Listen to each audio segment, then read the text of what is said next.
Welcome everybody to ToV Live. It is Valhalla time. Have we got a show for you tonight? Hello. We do have a show. It's absolutely a show, and I need to unmute you guys because you guys weren't unmuted. Anyway, so it's getting off to a wonderful start already. But yes, I have here with me tonight the usual suspects. I have Jeremy there, the Elysium. I got Joe Crazy, who is Joe Crazy. I got Ben, who's MK plus Ultra. I got Jason right here beside me, Rocker Robotics. He is currently in an undisclosed location somewhere in northern Michigan with a special report, which we'll talk about in a second. And I'm Ryan, Tales of Valhalla. And one thing to note, too, that some of you have been talking about, okay, this needs to be a podcast, this needs to be in podcast form, you need to have a podcast channel. Well, guess what? We got it. We got it now. And if you're watching this on YouTube, there'll be a link in the description below for that. And on the chat here, just give me 20 shakes of a lamb's tail on the Twitch chat. I'll copy and paste that right on here. There you go, the ToV Podcast. And if you're watching and I already have uploaded all the quote-unquote live stream podcasts since we did the first live stream talking about the Age of Annihilation trailer. So I have all of them up there. They're up there in audio form. Give some support. And I mean, I'll be working on it and tweaking on it over time, of course, because I just spent this weekend just setting everything up, getting everything edited. But it's there.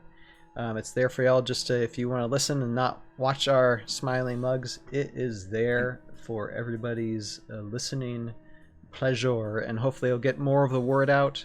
And I think even N. Carmine, Chris himself, was pretty impressed with it. So that is a cool thing that we have finally up. And basically, it's something that's come from just setting this together. It's just crazy how it's come together, and now it's there. So yes, lovely. And we're gonna get into. Let's see here. Gimli the Giant says, "Love it. I'm gonna binge these for sure." Thank you. I think that's Xander. Thank you, Xander. Yes, always appreciate the support. And like I said, it's just what we've already done, you know, the past month and a half when it comes to ToV Live. But, you know, it's there. And hopefully it'll just reach out to more people, get more people interested, and ultimately benefiting Heroscape, benefiting ourselves with more of an audience. So it's great. Now, before we get into the Discord, my goodness, we got a lot of fun Discord things to talk about tonight. I do want to mention something about Jason. And he warned me not to play this video. Incredibly crazy. Yeah, incredible. But he today spent... he did a Ironman triathlon. Am I right, Jason? It's amazing. That's an Ironman 70.3. That 70.3 is important because people who do the full 140.6 will yell at you if you call this an Ironman, full Ironman. So okay, no problem. That's why I wanted. People are. I don't know much about anything of this other than you're insane. But anyway, he did this today. Yes, that is an accurate statement. And to be fair, I'm only half as insane as a lot of people, so you know. He did this course, and let me just show the course real quick. This was in Frankfort, Michigan, like basically up north in Michigan, to where it stays cold. Yeah, they're kind of the northwest corner of the Lower Peninsula. Right. It's actually really nice up here right now. Oh yeah, I know. Fall time, I know it's beautiful. And so what you do is you swim, you bike, and you run. And here's the swim course right here that he had to start out with. I believe this is a swim course. Hopefully I got the right link. Either way, he swam. So swam like 1.2 miles. You do this like swimming thing here, bum bum bum bum bum, as accurate, and you got to do it to the line. You know, you can't stray out of those lines. I'm sure there's buoys or whatever. But he had to do that for a mile. And then had to bike 56 miles from one point to the other. I don't know which point it is, but either way, it's just crazy. So bike 56 miles and then running. And here, I'll just let that sink in for people viewing this. Yes, none of this has to do with miniature wargaming. It has to do with life, you know. But it's a great thing. Then 13.1 miles. This, and it says 2 loops, so apparently you had to do this twice, Jason. Is that what that means? It's like they always do 2-lap courses, more or less, for these events. It just makes their management of things a little bit easier. All right. And I do have video of Jason crossing the finish line, but apparently he told me that they're very hypersensitive about copyright. So I'm just going to show a screenshot, and hopefully I won't get flagged. It can be. hopefully I won't get flagged. I don't know. But I'm not going to provide any legal advice. But they're known as a bit of a litigious company. But I just show a screenshot right there. There's Jason crossing the finish line. You can see him kind of grinning there in that black and blue vest right there, and he came in 6 hours and 30 minutes, basically on the dot, right, Jason? 6 hours, 30 minutes, and 41 seconds. Okay, not bad. And what's the average usually? So the average for my age group is actually about 5 hours and 45 minutes. So I'm definitely in the bottom half of my age group. This is the first one I've done, and it was just brutal. Still, it's still very, very good though. I mean, I mean, and I know how hard you've trained, literally years. You keep on training, and just to accomplish that just says something. So no, congratulations, everybody! Applause! Thank you. Got Marion there awesome. saying you are amazing, Jason, with like three party hat things. So yes, congratulations and thank you. Thank you so much for joining us tonight too. Because I told you, I'm like, if you want to crash, you can crash. But apparently he's still got some battery energy left. So Jason will be with us tonight for as long as he is able. But yeah, just wanted to show that. Yeah, let me get this off here. Congratulations. Thanks. Geez. Yeah, it was an interesting day. Yeah, I imagine so. Because and I have one question that popped in my head. You can't really like listening to music or podcasts or anything while you're doing like the biking or the running, can you? You cannot. Headphones will get you, I think it's a 30-second penalty, and then they catch you again, disqualification. Ah, okay. So you can't even take your mind off the pain or anything. Nothing like that. It's just you, your brain, and whatever physical task you're on at the moment. Well, Gotcha. Well, hey, and it makes sense. All right. So moving on, we're gonna get into what we discovered, what Carmine threw at us on Discord this week, and we'll start with last Monday's. Let me open that up. And I just remembered Fridays, and so I can't wait to get to Friday. But I just remembered when he's. I know. We'll try to get this as quickly as possible, but there's a lot of stuff to talk about because I really am kind of liking some of this faction. Yep. Oh, and by the way, as far as I still am a little sick. This stuff is just lingering, but I'm a lot better than what I was. But still. It's like a hair on a biscuit. It just will not let go. Anyway. Okay, Designer's Notes, Day 28. The Craven Court Faction Lore. Evolving over countless millennia and through almost constant military campaign and conquest on their home planet of Arboreus. The Craven Court have perfected the arts of war within the draconian martial culture. Their insectoid appearance can be deceiving at first, meaning they'll probably freak the bejesus out of you, leading many to believe them barbaric and crude, base things of rage and slaughter, which they probably are anyway. In contrary to that belief, however, the Craven Court possesses a highly advanced intelligence and fight with iron discipline to uphold and maintain their society against their enemies. Their hives, in quotations, are kept hidden from all outsiders, and it is believed those court members encountered on Valhalla are comprised entirely of a sort of warrior caste, leveraging their organically bioengineered weapons and abilities. Revna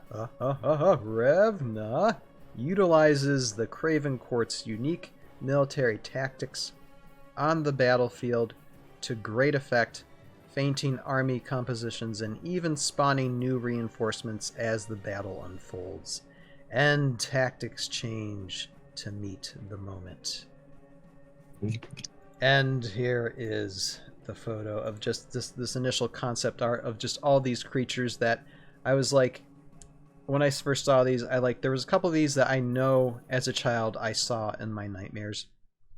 I just know, like this spider leggy one.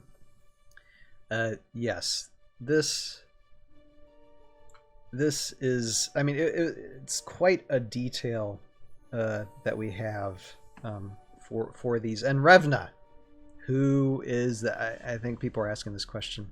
Who is Revna? I'm guessing a Valkyrie general. I'm just going to say that. I think everybody is. Yeah. But yeah, they didn't give us an official response yet. I'm thinking Revna. Yeah, because I mean, who else would be controlling units on the battlefield other than a Valkyrie general? Unless it's now there are some generals that aren't Valkyrie anymore, and she's still a general but not a Valkyrie. But maybe I think it's another female Valkyrie general. That'll be cool.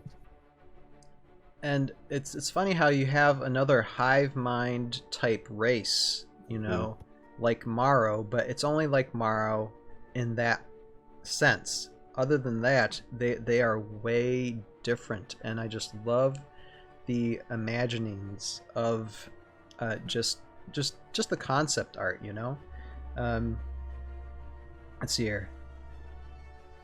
And I just have see here, it says undamped pick 023 FYI, Justin from Facebook is commenting on the stream. This is my least favorite of the new faction, but I never thought Heroscape would ever release new figures, so I'll take it. And Justin, you know what, I'll have to say, and as we go further along in this actually probably is my favorite one, and which is great about the beauty of Heroscape, because you can pick and choose what you want. That's the variety is the one of the great things. So I mean, it's great. I mean, if you have other favorites from different things, it is just fine. It is no problem.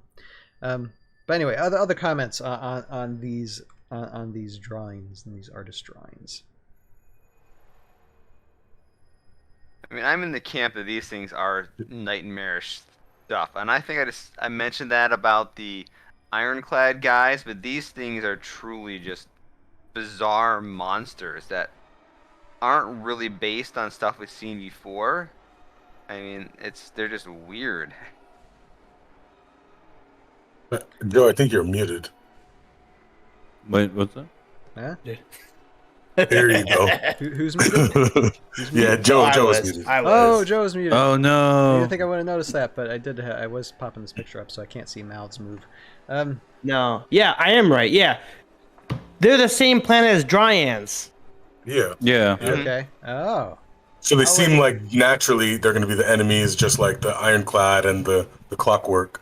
Exactly. Yeah. That's just our human minds assuming that just because there's two aliens from the race, they're automatically opposing sides. Yeah. But I mean, it could be. I mean, it's honestly, I think is what's going to be, because they have similar, like, using the nature of arboreous, you know, like they're both nature, but they're kind of like they are completely different. Like one is like druids and using magic, and the other one is like bioengineered weapons that are they're shooting blasters, and they have like they look sinister. Whereas the Dryans not so much. They looked more like more like neutral. Like as opposed to like something that's looks like it's gonna get you. But then, like it says in the little text, is don't let looks deceive you, pretty much, because these guys are intelligent. They're not just from your nightmares, but they are like they have intelligence. They have the capability of battle tactics and stuff. So yeah, they look creepy though. And I see swords. I see one that might be a mage type one almost near center here. That's kind of small, but it looks. Oh, it's got the staff. Yeah, with the staff, with the skulls hanging off of it. Yeah. You got like a scythe that's almost like that's like on the corner there.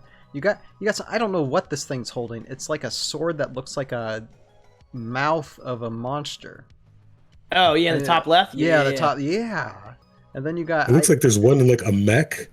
Like I don't know if that's his body or if it's like has an exoskeleton on it with like almost like vacuum like hose arms. They actually remind me of the left. worms in Dune. Almost. Yeah, it does actually. Yeah. The open mouths. Yeah, I just like. I mean, I know this is concept design, so I mean these might be way different when we get them. But if they're anything like this, I'm just like, yeah. Mm-hmm. Yeah, I'm still kind of blown away. Oh yeah. Absolutely. Some of these guys just are not like super miniature friendly the way they're pictured here, but these are just concept art, so maybe they'll reposition them. Like tiny spindly legs supporting a miniature, that always ends very poorly. Lots of big fiddly plastic wings that may be really thin also ends very poorly. So you may see things different, or you may just see them positioned differently when they turn into actual miniatures. Exactly. I mean, they gave the concept art, so they have something, that's got to be at least preliminary ready to go. But yeah, you're right, Jason. I that's what I was saying. I think from this concept art, I mean, they're probably going to be a little bit different than what we see now, but as long as they're similar, that's just fine. No problems with that. Usually how the process goes, they have artists make up they have artists making up all these different things, and whoever the art director is going to say, I like that monster there, and then they're going to expand out on that guy in terms of making him more whether it be practical for miniatures or kind of doing different variations on him. Mm-hmm. So these here are probably not going to be actual bases for the final miniatures. It's going to be a more proper, formal process for that, taken from one of these concept art pieces. Well, I was reading up on it today while recording some of the my own personal update videos, and one of the stories that I was reading was talking about how their process, how that functions in the brainstorm room for the war council there. And they were talking, I think it was Dadscaper that had said about their mood boards. And I think that's how he phrased it, a mood board. Kind of like figuring out like what the vibe is for the faction or the character that they're working on. And that's probably what this is, their mood board. Because like Jason was saying, it's like, yeah, I agree. Like a lot of those models don't look like they would be on stands. The legs are thin, everything's floating. Most of them are floating for some reason. Yeah. So it's very fascinating, but so you definitely get the idea of what they're going for with this concept art, yeah. For sure. Yeah, that's funny.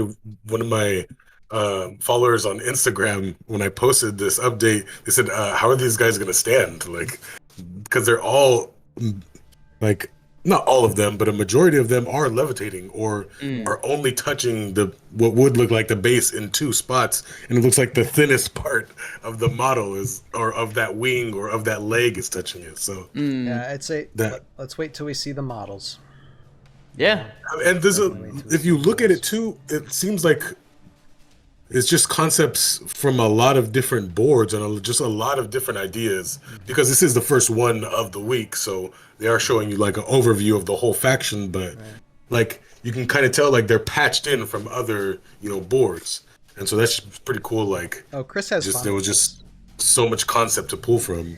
Chris and Carmine has absolute fun with this, just to warp people's minds, because they keep on saying that he's saying things that people aren't picking up on, that it's like no one's picking up on, and I'm like, I'm not even gonna try, because it's like what this I don't know. It's like nope. I don't have the time to just try and capture a picture within a picture within a picture. No. But you all make guesses. Go ahead. Okay. Now let us move on to the next. Unless someone else has a comment. Good. No, let's get to it. All right. Day 29. Next, and I think this is the next one. Let's see here. Day 29. Does someone want to read this? I'll read it. All right, Joe. A living tide of death and destruction. The Oathbound are the Craven Court's vanguard, shock troops, rushing ahead of the main attack force to overwhelm defenses and locate weaknesses to exploit during the main advance. Their adaptive strategies allow them to modify their unit composition based on real-time assessments of the enemy, sometimes spreading out across the battlefield as smaller units of Oathbound legionnaires swarming across and over the battlefield to engage multiple adversaries, distracting them from the Craven Court's reinforcements close behind. Other times, the Oathbound will gather together into an Oathbound phalanx, placing their sheer weight in numbers together against a single weak point and shatter their opposition in a massive hammer blow of razor-sharp teeth and deathly talons. There's the concept art. Now, it's like, what in the name of like everything? I can't even begin to imagine, like, because people were speculating, okay, is the miniature like a bunch of these things? Is it one or two of these things? What are these things? And I want. Oh, that's right. It's a unique hero.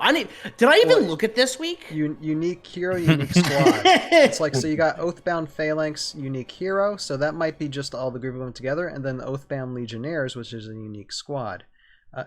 But how can a hero be like a legion?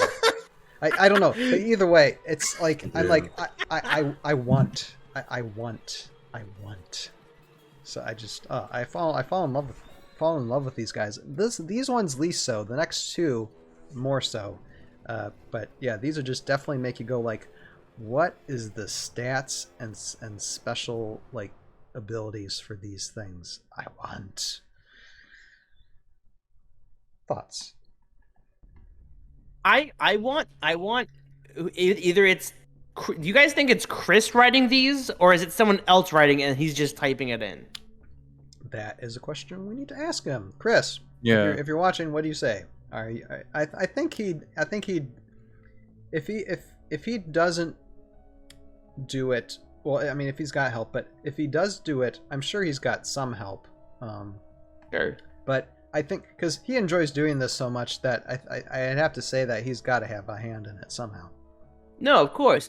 But like, the reason I bring that up is because I love the wording that they use, and I really want one of them to do this type of writing for units that are already in the game. Like, imagine like what they would be writing for Sergeant Drake or the Morrow or Negoxa, and it's like, because then we can get a better insight of what they're trying to tell us with this information. Oh, yes. Because when they say their adaptive strategies allow them to modify their unit composition based on real-time assessments of the enemy, what am I supposed to get out of that? Like every time I think of that, I'm like, okay, so are they like rats? Do they have that ability to essentially when they get hit, or maybe they can move multiple different times during their turn? Maybe they can move after they take a turn. They can move on when they get attacked. Like, do they have that type of ability? Is that what they're trying to say with that? Decoding the words into special rules, special powers. Yeah. Yeah, that's what it sounds like. Simplest answer is. Go ahead. So I think the most likely case is you're gonna have basically 2 unique units, but only one can be on the board at the same time.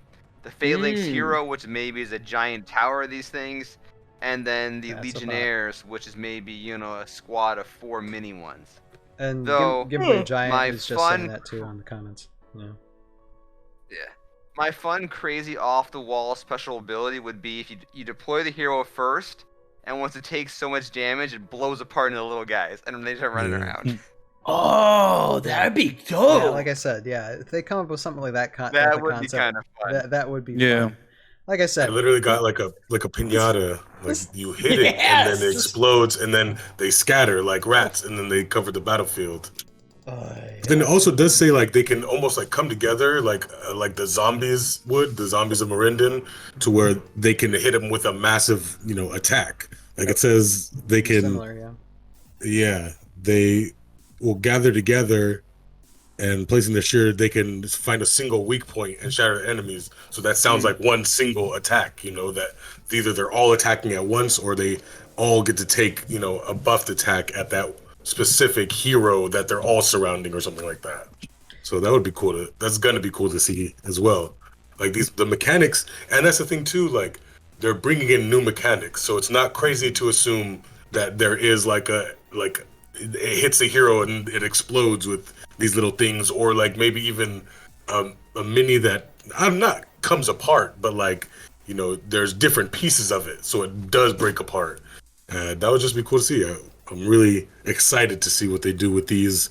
And is it 2 separate things? The Phalanx and the Legionnaires? Is it going to be like Jason was suggesting, you can only place one on the battlefield at a time, and maybe it turns into one, or there's a power on the card to where you roll a d20 and then it turns into this. I don't know. So it's going to be really cool to see all the new mechanics that pop out of all of the Age of Annihilation. But since we're talking about these ones specifically, it's going to be really crazy to see these little things running around the battlefield. Now, would it be crazy to think about that? I never had to think about this before, but because of how this faction is very bug-like and there's a lot of things going on this concept, but would it be crazy to think about that we might get a unique squad that is more than 4 figures? I was thinking that too. These look like is it possible? Yeah. Could it be 6 in a squad? You have to measure out the point value. To not let it be OP, the whole time. Yeah. Yeah, but what's the difference between having, let's say if it's 100 points, right? So instead of having, if it's 6, right, that's 100 points, that would mean both of them are squads of 50. So what's that? That's also 2 squads of Maro drones. That's 50 points equal 100. Sure. That's 2 squad. That's 6 units. Sure. So with it being a unique, because everything's been unique. Yeah. So, I can't imagine this. I mean, sure, maybe down the line they'll have comments for this faction, but because everything's unique, how are you going to have a massive army of these characters if there's only 3 or 4 on the board, since they're unique? Yeah. They could make up a new power to where it's if you have 2 copies of this unique squad or something, you can field them or something like that. Maybe Horde Onslaught, but it's if you have another Phalanx Oathbound Legionnaires or Oathbound Phalanx, you can field them at the same time. Maybe something like that, since anything could happen now, since they can make up brand new abilities. It seems weird, but then again, you could also just then phrase it as uncommon, where it is, you could take more, but it's still technically unique. Yeah. But that's a way to sneak 2 uniques inside of 1 pack, and then you're able to still use them both. Interesting. You can bring another squad up to 2 or up to 3. But they're still a unique squad. They still effectively act as a unique squad, but you could just bring more numbers of. I don't know how that would work, but still something like that, or just with a rebirth kind of thing. Maybe they can once one dies, another one takes its place. I don't know. But it does seem kind of hard to have a massive moving tidal wave of bugs when there's no commons announced yet. And it says We'll see how here, that a goes. literal tide of fangs. Yeah. Yeah. As a photo description. And as I just want to say, Gimply the Giant says, my guess is the squad and the hero will come in the same pack. The hero can split up into the squad figures, so you can only have one on the field at one time. Maybe they'll have a mechanic like the Hydra that for each wound on the unique hero, it can split into one less squad figure, if that makes sense. So yeah, similar to what Jason was saying. Yeah, quite. I'm sure they know what they're doing. Oh yeah. And yeah, they know. We just don't know. yeah. Mm-hmm. I was gonna say in response to your six figure common squad, I wouldn't be surprised with the previous edition of Heroscape that there was some weird production requirement as to why you always had 3 and 4 figure squads and not 6. Yeah. There either wasn't enough room in the card to put 6 of those little hit locations, or maybe the way the card versus package figure distribution worked out, you didn't want one card with only 6 miniatures. There could be some really weird thing like that going on. Sure. That makes sense. You just gotta make sure to keep the balance of if they're saying that the miniatures in the past are going to be compatible, you just gotta make sure that it is compatible, and I'm sure they are. No, I mean everything is, and I trust Avalon Hill's everyone on their team to do that. But I'm just curious because of how different production is and how we've evolved with making games in 3D printing and all this, like there's got to be something new, because then it's especially with this type of unit in the game. I mean, look, I hope that there's 3 of them on one base. Mm-hmm. And imagine that. Imagine 3 of them on one base, and there's 3 of them. So then that could also mean a way of doing it as 6. Essentially, quotation marks. But imagine them at least being 3 on one base, and then 6 bases full of them. That would be fun too. I'll take either option. It's all gonna be fun, no matter what. All right, and I don't know if you got anything to say, or Jeremy, before we move on, or if anybody else has anything to say before we move on. No, so Skynight's the one that's designing these units. Mm-hmm. And if anyone's familiar with the name, Skynight's actually been in charge of... He's part of the rules team for a very long time.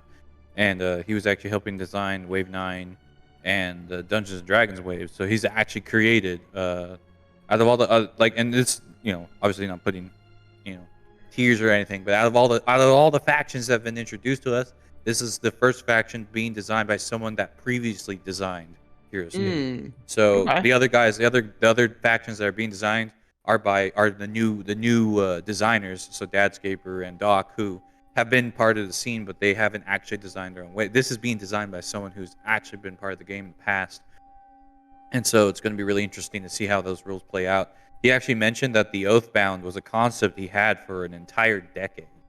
Wow. So he's been thinking about these guys for 10 years now. And we finally get to see them on the playing field, like these characters he's had in his mind for this long. So that's James Cameron. You can imagine his full avatar, yeah. Imagine the hype of being able to design units you've been thinking about for 10 whole years. So pretty crazy. Absolutely. Yeah. And you can actually check it in the Discord if you check some of the stuff he said. A lot of these characters he had planned for years, and he's just now being able to get them into the game. So which is great as opportunity.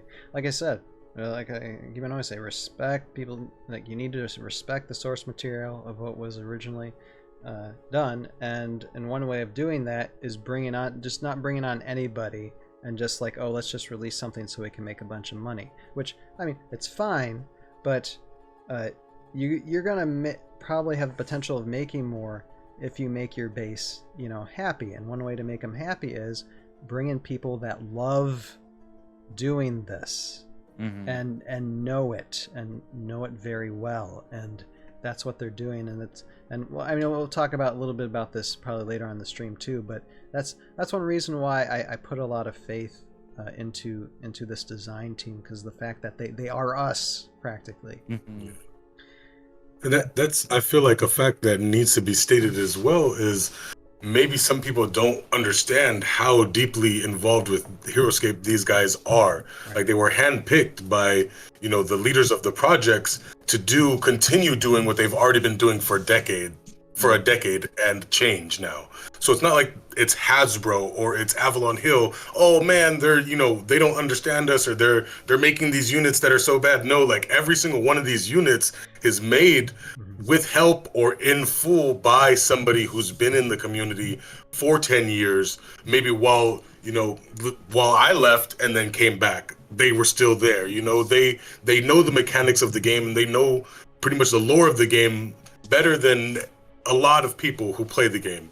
So it's crazy to think that, oh man, like they're ruining Heroscape. No, these are the guys that have actually been keeping it alive for the last decade. Right. So that's the way you have to look at it, is they get a chance to become official, like in what they were doing, like with the official, unofficial customs through SOV and C3V, is that kept Heroscape alive. So now they are the people who've been handed this opportunity to continue what they've been doing, but to essentially bring the official game back.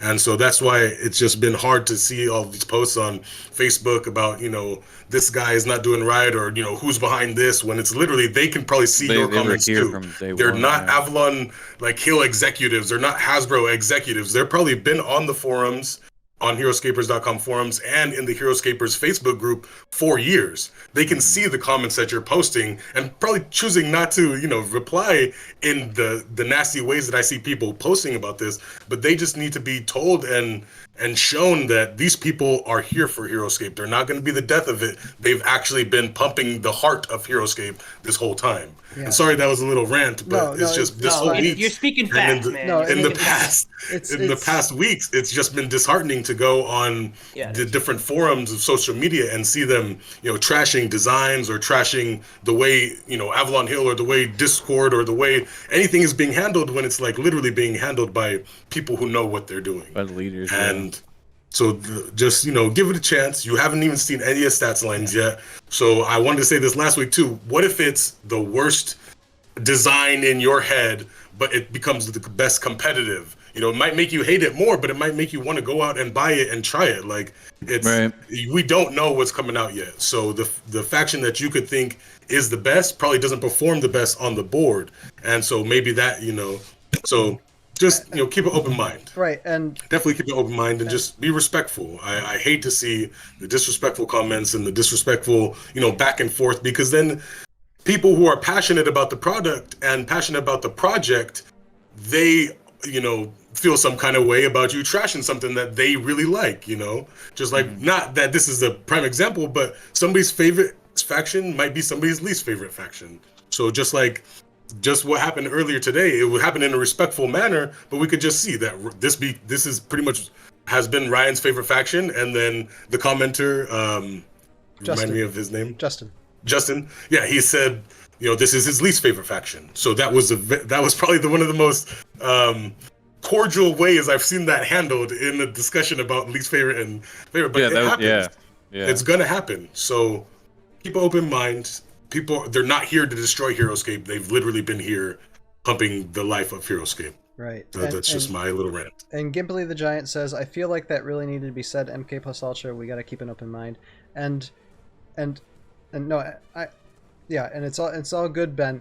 The thing is, this was something I wanted to talk about actually much further into the stream, because there was actually a comment Sorry. No, you're good. We'll probably just rehash it all over again later on in the stream.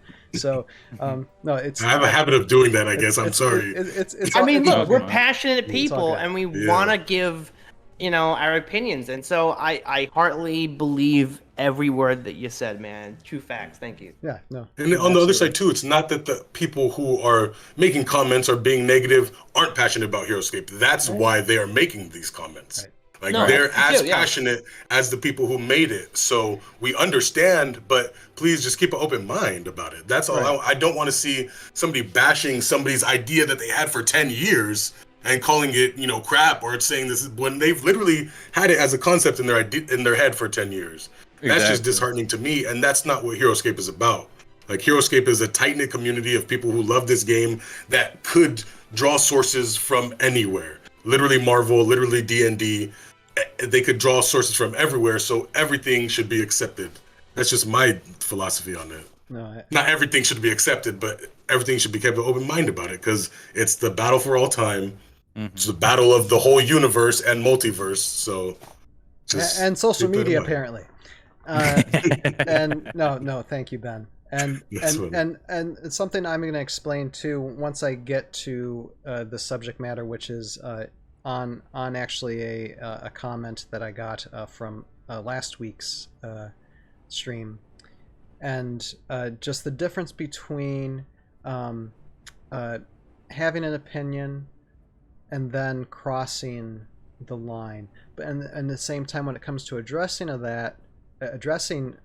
commenters like that, not to throw ad hominem attacks, because that just doesn't get anybody anywhere, and just to have a certain amount of good discord between people, and but there's no need to throw insults when all you have to do is state the facts and then just move on. But like I said, we'll be talking about that after we get through all these things, which we're going to go to the next now Discord dump from N. Carmine. I just like saying that word, Discord dump. I know it's my thing.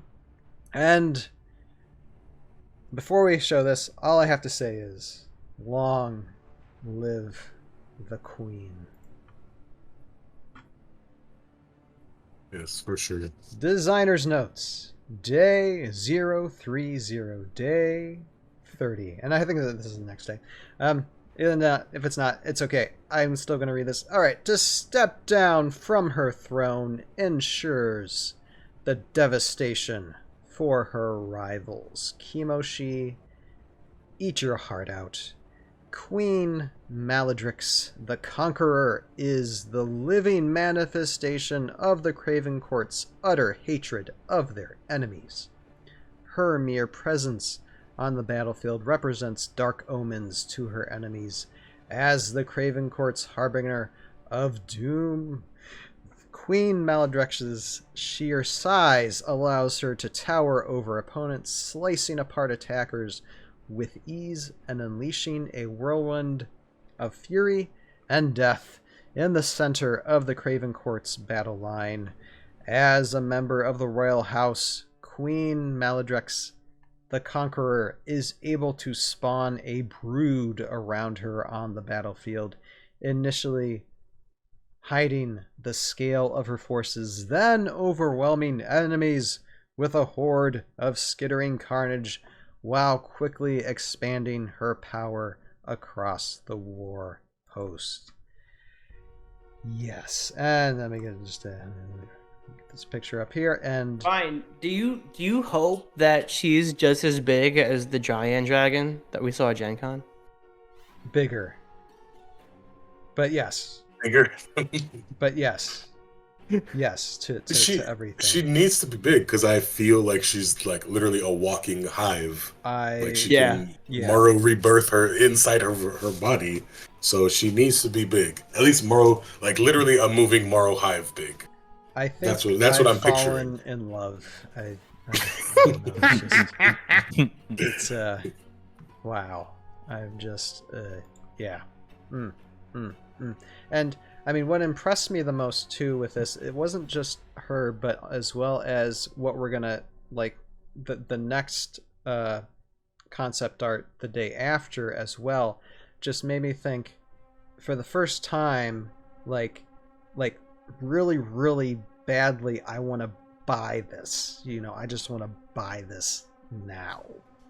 It was the first time I've had that feeling for something. So that kind of gauge is telling me I think I really like this faction a lot.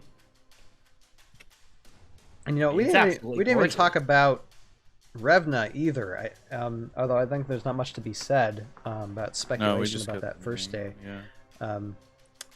But can you imagine if this queen is being led by a Valkyrie general, Revna? What does Revna look like? How much power does that Valkyrie have? But yeah. This is just like, and I like how it looks like it's like she could probably hold behind her like abdomen area, leggy area here, maybe eggs or something. Because you're right. Who said it? That looks like a walking hive. Yeah. And she's just spewing out little babies, so she literally has that ability. It seems like so far. Mm-hmm. Well, and we find out what the next squad too is that these babies can literally just like aliens erupt from a person and eventually just take over that person, which we'll get to in a second. But it goes without saying that with the queen, she needs her brood, so it's hard to talk about it without talking about it, so Mm-hmm. I really just want to play these things. I have that just total desire Urge. for that. Yeah. Mm-hmm. Mm-hmm. Yeah. I know some people are just like, okay, no, whatever, but I'm just like, this gets my interest a bit. For certain. Now, should I just before we talk more, should I just talk about the next squad so we can like let's do parallel that. the- Yeah. All right. Let me give these guys. Who wants to read this? Who wants to read Dave 31? I'll read it. You read Okay. it? You read it? Or- Okay, go ahead, Jimmy. See, this was the unit that Chris teased or released on my birthday, so it's important. Yeah, But do it. I was like, it's got to be a good one on my birthday. But so the apples don't fall far from the tree. Queen Maledrix the Conqueror never tends to the war-torn battlefields of Valhalla without her festering honor guard. Wherever Maledrix stalks, her guards are close at hand, throwing themselves at anyone or anything that would even consider bringing harm to their queen. Bred for carnage by the queen herself, the festering honor guard is equipped with aggressively range out from the queen in pursuit of any attackers, and when necessary, kill or be killed in her service.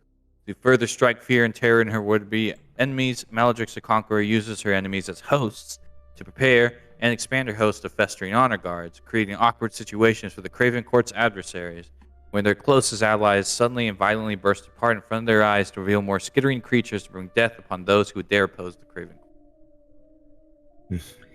And let me get up and see. Let me get these guys right here. Right.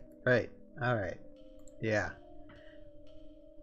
The Festering Honor Guard, a unique squad. Just, yeah. And what was it say here? It's like, what is it? Yeah, it uses her enemies as hosts, in quotations, to prepare and expand her host of festering. So basically these things erupt from people. Yeah. Effectively. Getting to replace any previously destroyed festering honor guard in the space of the previously destroyed figure. Like you can replace it with a zombie, like the zombies do. Just replace it with a honor guard. There's if you put a wound on a hero or something, they have to roll a d20, and if they get they have to get a 15 or higher and he's safe, but if not, they die. That's just what I'm picturing, is just exploding bodies. Oh yeah. And just these And things pouring come out of them. And yep. Or just one big one comes out. And it just grows, at just an alarming rate. yeah. And it's these are things like kind of like a cross between an alien, a shrimp, and a cockroach, basically. Yeah, that sounds about all right. Mm-hmm. Yep. Yep. Do we know if these if these beans are associated with the sea or the ocean or anything? I don't think so. They didn't No, say I think anything. they just mentioned them as a hive kind of thing, but I don't think they mentioned anything about the ocean. Okay. It just looks very kind of crab-like, kind of shrimp-like. So that's why I was like. be interested Oh yeah. to know that. But yeah, I'm impressed, and I want, like I said, like all three of these things, like just the like Gushers fruit snacks basically, and I think that means when they explode out of people, or out of their enemies. Yeah, the Festering Honor Guard, the Fangs and the Queen is, yeah. They just pop out of her, or other people. Yeah, so that's crazy. Is the skill gonna be with the Queen or with the actual Festering Honor Guard that they're able to use the body as a host, or like if you get a kill on a figure, you can replace an Honor Guard, or if the Queen is like. If one dies, she can choose a figure within certain amount of spaces or something and roll a d20, and if you can, it's crazy. But I'm really excited to see how their synergies work and like how they really play off of each other with the mechanics, because that's going to be something completely new. Yes. Intrinsically, it's going to be something completely new because we don't have anything that works like that yet in Heroscape.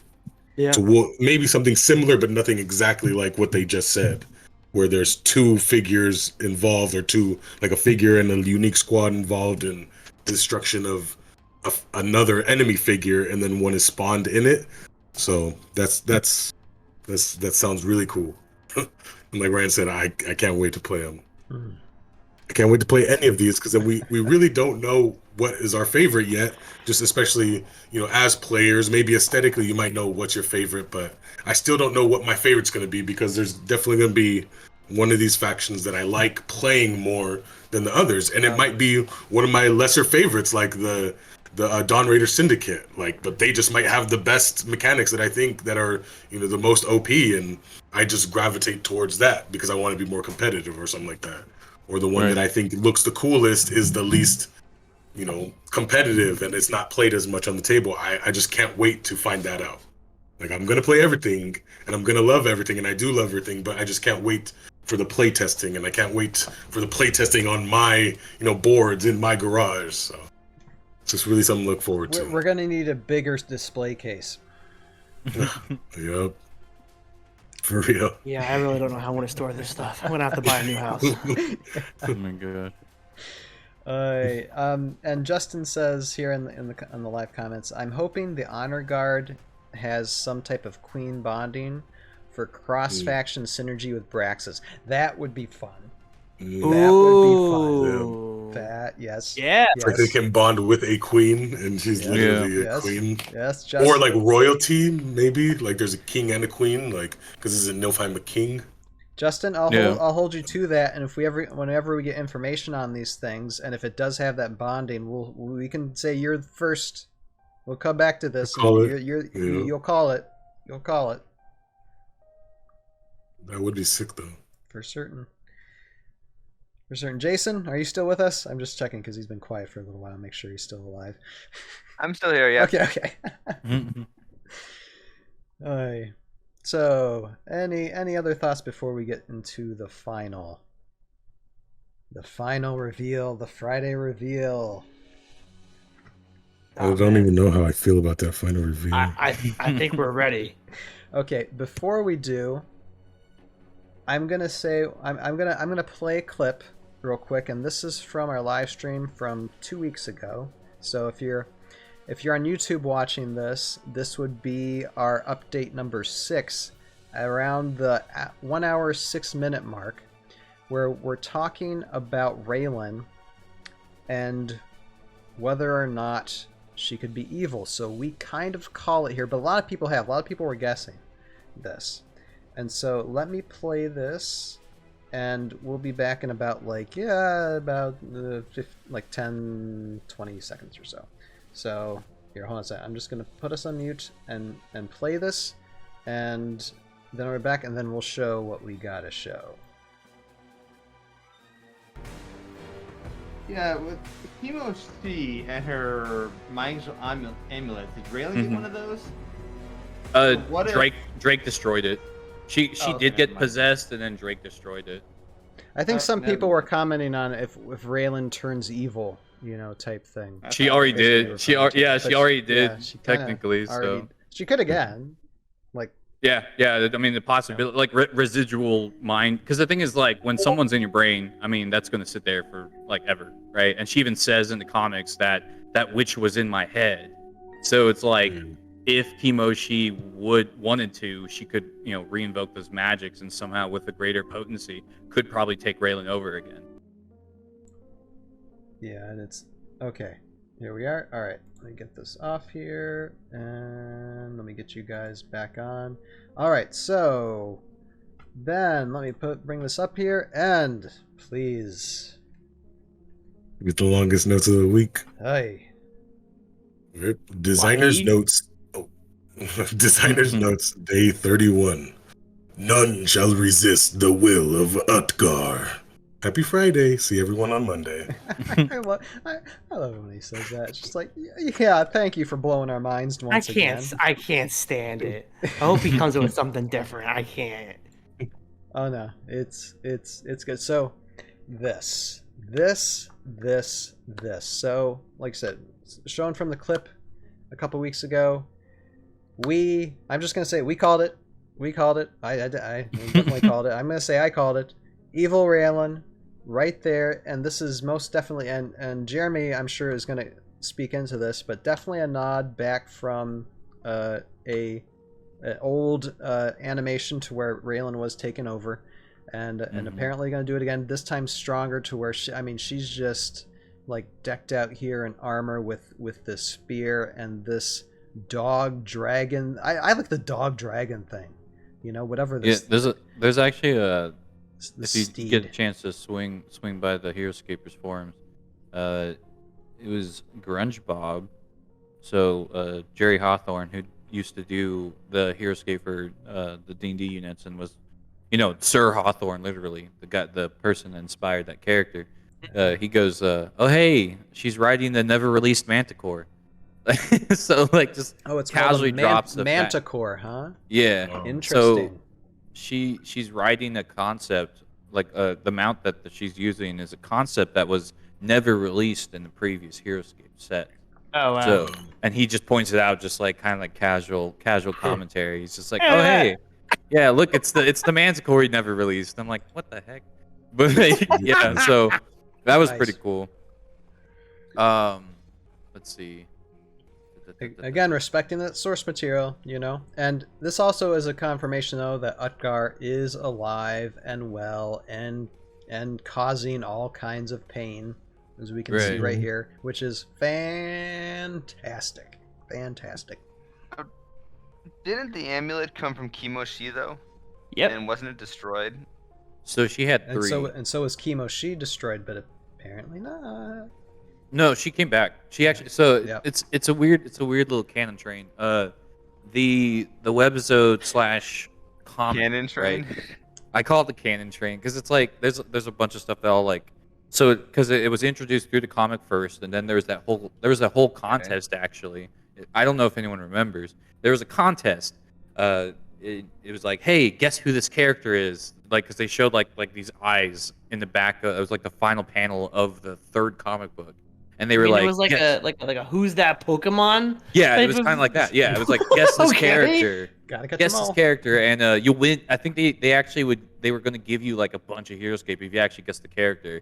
Huh. I don't know if anyone won that honestly, but then the 4th comic came out and it was introduced as Kimoshi, and then they introduced the webisode around the same time.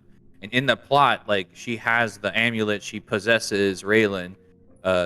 Drake cuts the amulet off, smashes it, and then she fades away. But then they release her as a character in Wave 6, right? So this would have been, I want to say Wave 6 came out, 2007? Mm-hmm. I think.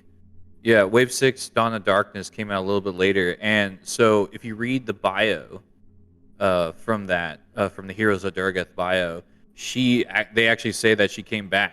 Like she was killed 3 times and resurrected 3 times. And she's like, I've found immortality. It's like, oh my god. So So the Kimoshi we're getting in the wave 6 is actually post comic, post webisode Kimoshi, and she had 3 amulets and only one got broken. So it was like, yeah, this at some point I guess she got Raelin again, and that's what we're sitting with, and it's like, yeah, yeah. So So you're it says, telling me Kimoshi is on her 4th life? yeah, because Yeah. she's been killed 3 times, and yeah, apparently this is her. Yeah, she has died and been reborn 3 times. We There you go, need, yeah. and of course, there's probably going to be a Kimoshi miniature then, probably sometime. I Mhm. hope, possibly, maybe. Yeah. Chris, huh? Give the people what they want. We want this. Then have Now, Michael this amulet- Michael voiceover for it. Now this amulet though, Kimoshi controls him, right? So not Ukkar, unless Ukkar got a hold of him somehow. It says in the bio her drones recovered it from Ular. Actually, Ular owned those amulets, and her Oh, okay. drones took them, brought it to her, and then she corrupted the magic within them, and that's how she's able to mind shackle other people and stuff like that. And yeah, it says that one of them was destroyed by Sergeant Drake Alexander. Another is being used by a high-ranking official of Utgar's army. So a lot of people are assuming Taylor is under her control right now. And then, the third one is just... They never, ever said what happened to the third one. So here we go. Now we know possible location. The third one is back on Raelin. Raelin got 2 this time. I don't know. But, yeah, Yeah, all so it says it's been hidden. That's all we got, so... And Should we assume then that this amulet is actually one from Kimoshi and not something else, or maybe just total red herring altogether? Yeah, that's a possible. That it might be a Possible. whole different kind of magic, but I'd imagine because and Carmine was talking about it, about how the darkness doesn't just disappear; it's hard to resist. So like, there's a chance that she just basically enhance the magic again to get her repossessed or something. Let's see. And it What says does he here in the say? photo, with a special little message titling the photo "Darkness Imprisoning Me." Kind of like she's Yep. crying out from inside her soul, like warning people, like, yeah, I'm definitely being controlled here. And then, what was it, the quote? I'm trying to figure out where the quote came from, but it said, I mean, that amulet, it calls, and the darkness can be enrapturing, difficult to turn away from. The power is immense, and the mind can only fight back for so long.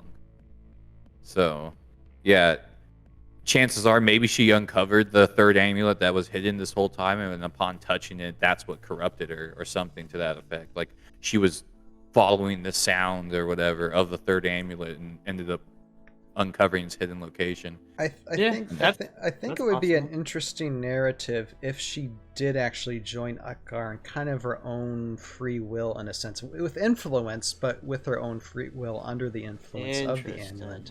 I mean, Right. that would make it a bit more compelling, other than just she's been, she is completely against her will in this aspect, because it would be a very emotional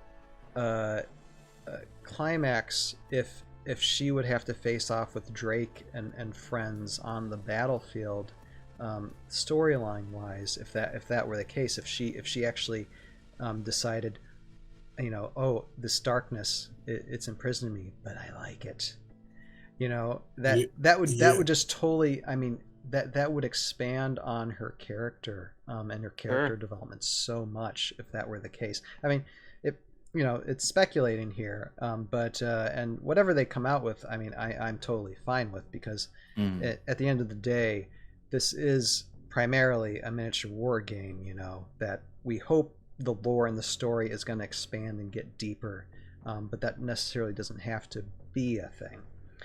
But I personally would enjoy seeing that. It would. I agree. It would be a better shift in the story if it was against her own, like, not against her free will, because it's like, why make a sculpt of it if it's something not permanent, or it's not going to be permanent like that, because she's already had an amulet on her, And we've seen that just by breaking it off and destroying it, she can be returned back to Raelin. So it just seems more permanent than amulet magic this time. Maybe it's the magic is enhanced by a new amulet, but there was also the darkness inside of her. But I don't know. It just feels more permanent. But I'm under the impression that she just got repossessed or taken over by a new amulet. That's what I'm hoping. I don't want to. I hope Randar. I hope Raelin didn't betray Jandar, but it would be cool for the story if she did. The suspense, or something happened within Jandar's ranks to where maybe he left, or he's not as powerful as he was.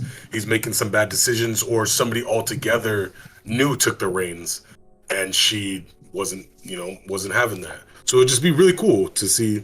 I know I say really cool a lot, but it would just be awesome to know the backstory. If she is really possessed by Amulet, that's cool. If not, that's a major plot twist. So right. And to quote old school Willy Wonka, the suspense is killing us.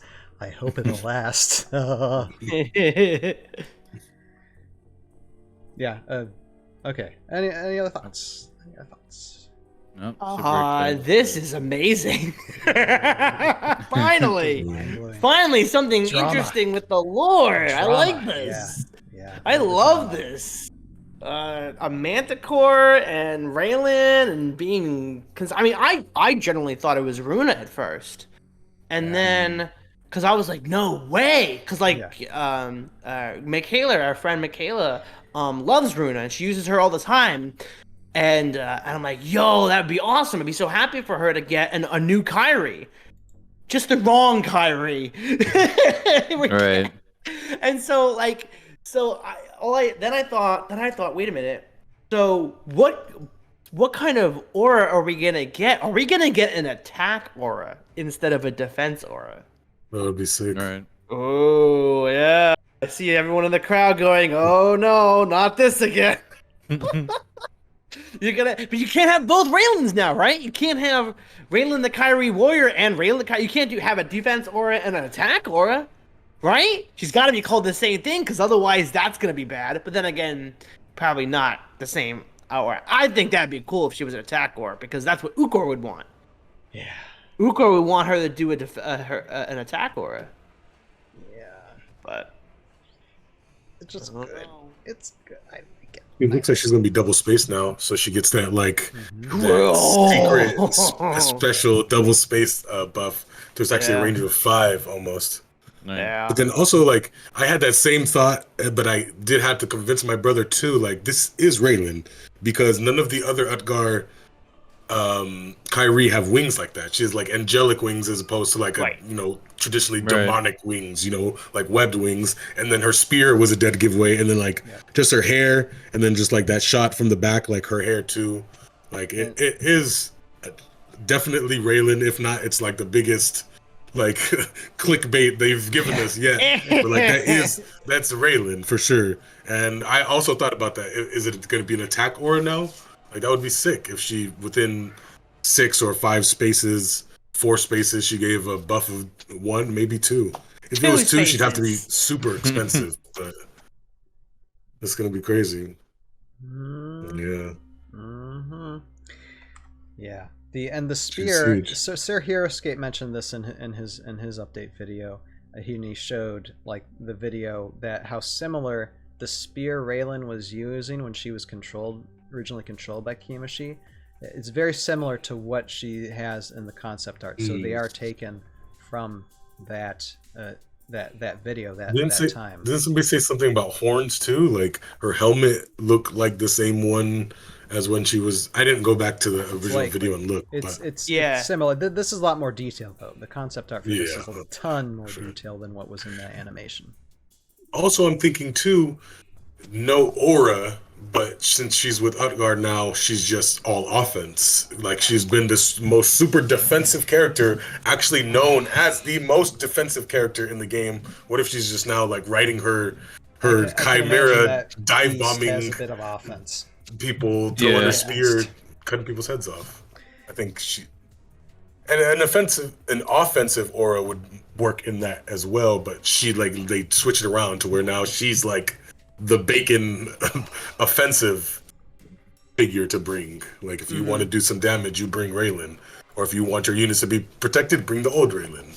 So people are definitely gonna have to choose like offense, defense, Raelin, how they want to go, and that could extremely change up the meta. If she's as good for offense as she was for defense, like that could be game changing. So who knows? And that's what this game needs. And the only other one needs a game change. I feel like that gives an aura like that, an attack aura was Taylord. Like where they don't have to be adjacent. There's plenty of people that give adjacency, defense and attack. But like also Nirak, he helped the orcs in that defensive aura. But just to get an offensive aura would be really sick. Like that could change the game. Absolutely, yeah. It's definitely, and I mean anybody. Again, we'll rehash this again and again and again. But anybody who's gotten any concerns about these new things, I just don't like them. I don't, it's not original Heroscape. I just feel bad about it. If you're feeling bad about it, just look at the Friday concept arts. Then just focus on those. Because there you go, they are respecting the source material. They are trying to expand this. They're trying to expand the OG characters. Because, like I said, and Chris has hinted on this. This ain't nothing. What they've designed and what they're concepting. This ain't nothing yet. It ain't nothing. They haven't showed us anything yet. Yeah, it's definitely a small tip of a very, very big iceberg. I mean, they said they had the first 2 years already planned out. This has only been 2 months. This is the first drop. I mean, I assume this is the first drop.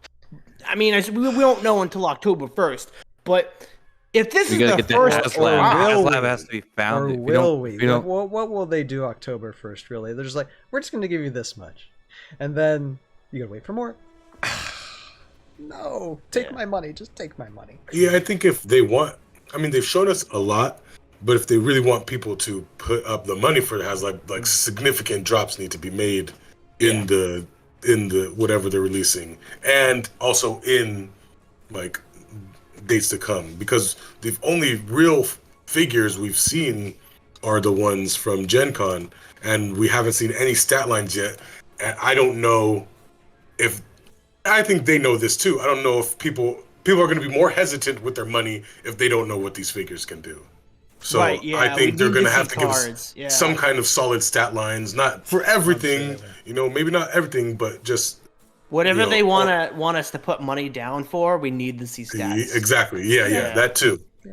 And also, this could be just a platform to tell us, that in the way that they're going to release information, or like give us a schedule of like, we're not going to tell you everything up front, but when new stuff becomes available, we're going to give you more information. I don't know, but I know if they're opening the platform for us to put our, credit cards in, I'm pretty sure they've got something planned to entice us even more. Not everybody is like me that just bases all their spending solely off aesthetics. I get it. I know.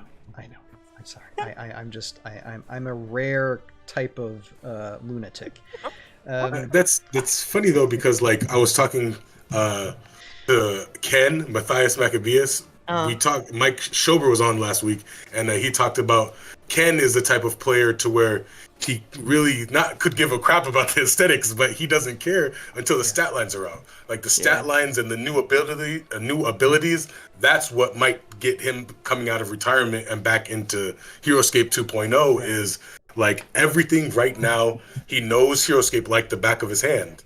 And so he knows matchup, looks at the map. He knows what needs to be done for this army to win. He knows what needs to be done, and what needs to be prevented in order for this army to win. So that's why right now he's playing like lower tier armies. Like he'll play B tier armies or something like that, just because it's more challenging and more fun for him. So if he sees something he likes with the mechanics, I'm sure he's going to be like all in, as opposed to somebody like, Ryan, you're all in right now. So they are definitely gonna, I feel like they know or are gauging the player base to know what kind of information to drop in the coming weeks or on October 1st or whatever in October. But they know what, for people to open their pockets, I think they know what they're going to have to do. And Oh yeah. we're expecting that. I don't know. Yeah, Yeah, and show us the cards. I still am expecting whatever they're going to show, like, and I said this before, but whatever they're going to show come October 1st, I hope it's like some type of layout to where, okay, you see the set or you see whatever you're going to get, and it's the cards, the dice, the terrains, the miniatures, they're all there for you to see visually, and so that way we visually can see. It's like, okay, this is what we're gonna get. That kind of has to happen. We just can't. You're right. We can't spend money on concept art for certain. Right. No. For sure. And Gimli the Giant says, and I guess before we move on to the YouTube comments that we got from last week, it says, kind of off topic, but do you think the team will release new figures that have power stats that are similar to the C3V or SOV customs? Thoughts? No. Yeah, I think they're going to try to not take away from C3V or SOV's presentations. Like I know, especially like Dadscaper said that they actually mentioned. Hang on, let me see if I can. Yeah, I think it is a comment. They talk. Yeah. They they talk just about they that. talked about it very recently. It's a very conflict of interest type of thing. Right. Let's see if I can dig that up real quick. And since they're already there for your in-depth hobbyists to have, and they're not trying to take away from that. I think that'll just that'll be its own thing. That'll be its own Heroscape community thing. It would be fun to have, but I think they have enough material that they don't even have to worry about diving into that probably.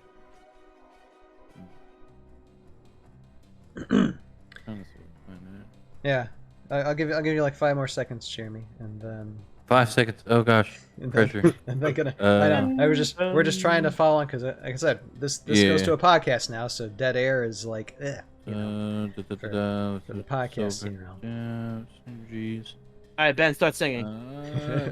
So Dadscaper said something because someone actually asked. They said, "Should we expect some overpowered synergies with C3V units or SOV units as they might not have been considered during the design of AOA armor cards?"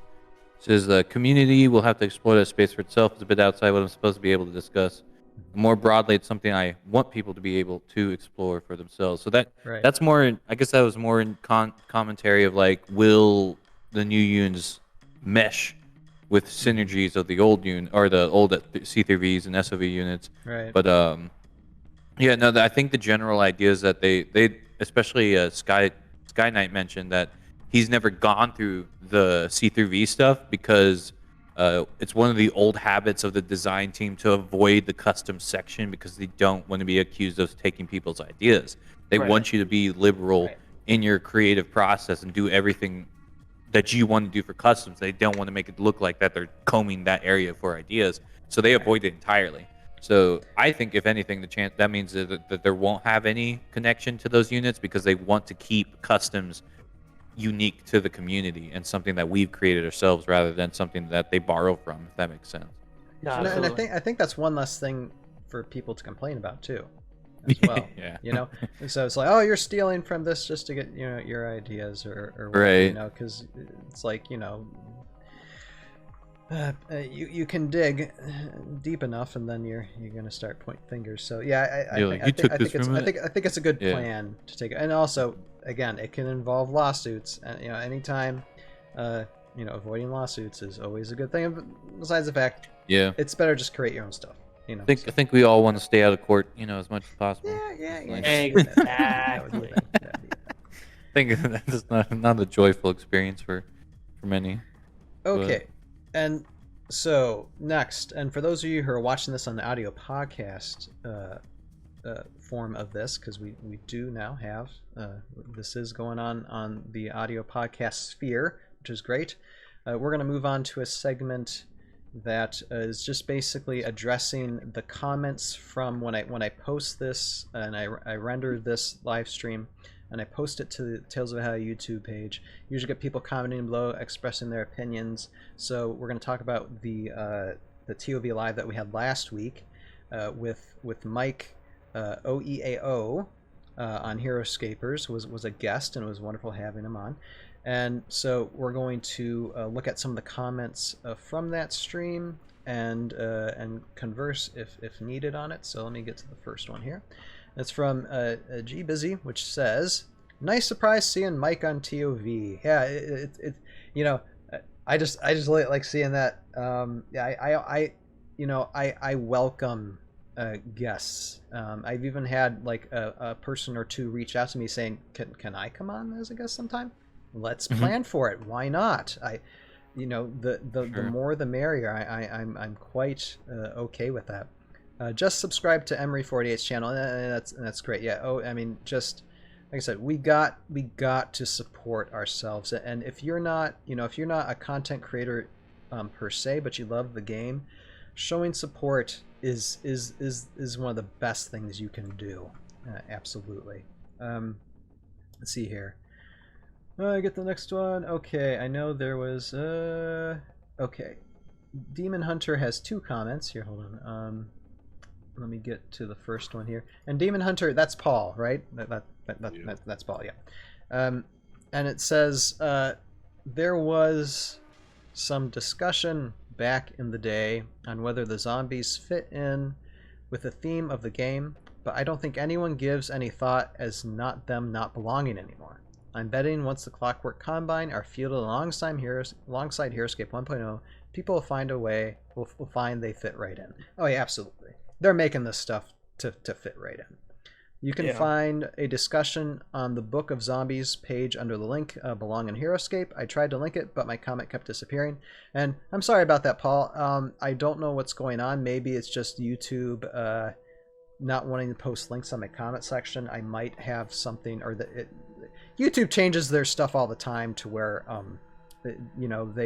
they make decisions without my YouTube page knowing, because there's always updates. But I will find that link, Paul, and I will post that probably under your comment for last week's, or definitely in this week's when I post this week's this video, this YouTube video. I'll find that link and I'll post it, so that way people can take a look on that. Yeah, like I said, complaints happen before, for sure. And then he also says something else here. Let me get this. He's like, "I also enjoyed seeing Mike on the show today. It'd be cool to see others of the COV cast on. I also grew up reading Redwall and watching the PBS show as a kid." Apparently some of us need to read this thing. I need to put this on my list. "And up through college, I still got every book in hardcover, somewhere around 23 of them. Ooh, wow. I'm hoping the gliders are not the same as the jump infantry mentioned in Zed Nesbitt's description. I'm hoping those are a common squad that can either drop from the ship or start on board separately." I hope there's something like that. Like I said, it's... Yeah, that sounds like a good idea. Yeah. Like, maybe there's infantry that are common, or they're saving that for something later on. More commons produced, and riders are just like separate. But still, maybe could even bond with Zed Nesbitt, because he seems like a captain, an air captain, and maybe a captain might be a new like unit type, because they were already talking about captains for like the Dawn Raider Syndicate, so that would be cool. Captains, and so now there's bonding with captains, so these gliders could bond with some captain from the Dawn Raider Syndicate, and this guy Zed Nesbitt that we talked about can bond with some Dawn Raider Syndicate too, because he's a captain. So that would be cool to see, because like they talk about too, like the themes of an army or something like that. But I think we talked about this with Mike. The Romans can bond with the Venok Warlord, and they could also bond with MBS, who's a Morrow Warlord. So it doesn't really matter if they're the same species or not. Like historically, Heroscape has allowed for different factions to intermingle too. So that'd be really cool if that was one of the ones that we saw, is that the units from the Dawn Raider Syndicate that could bond with the captain can bond with Nesbit, and then these gliders or whatever can bond with the captain from the Dawn Raider Syndicate, or something like that. I would just like, I can't wait to see all the cross-faction synergies that we can't see, just because they're literally just talking about the aesthetics and like the background lore on them, and not giving us any true stat lines where, you know, they're relentless, or if they're merciful, or, you know, if they're a warlord or not. So that's Exactly. gonna Half the fun will be figuring that out. Yep. Actually, 99% of the fun will be figuring that out. For sure. Yeah. Yeah, absolutely. All right, next comment here. I mean, we have a bit. Let's see. Okay, let's see where are we at. Stephen Taylor. I'll get him next here. All right. Stephen Taylor comments. It says, I think if Heroscape is going to compete / stand out in the crowded tabletop gaming market, their in narrative ability to tap into anything is one of the game's greatest strengths. Absolutely. It makes good on the offer of something for everyone. The Clockwork Combine is a stellar example of that. Even assuming I don't dig them, which I personally love them, it means I have more future opponents I wouldn't have otherwise. Yeah, exactly. Anything you don't like, remember this, and I know we keep on getting back to this, but anybody who doesn't like anything, just keep in mind, you're still going to want to get to know it, because it's probably going to be against you on the battlefield later on. Oh yeah. Yeah. Counter strategies. You gotta know all of them. 'Cause, Mm-hmm. yeah, if you're not ready, they're gonna beat you up. All right, and there's one more here comment on YouTube. Kaitsuki says, I worried through the way certain things were phrased that his hint at the hidden spoiler was the battle has spilled into other worlds.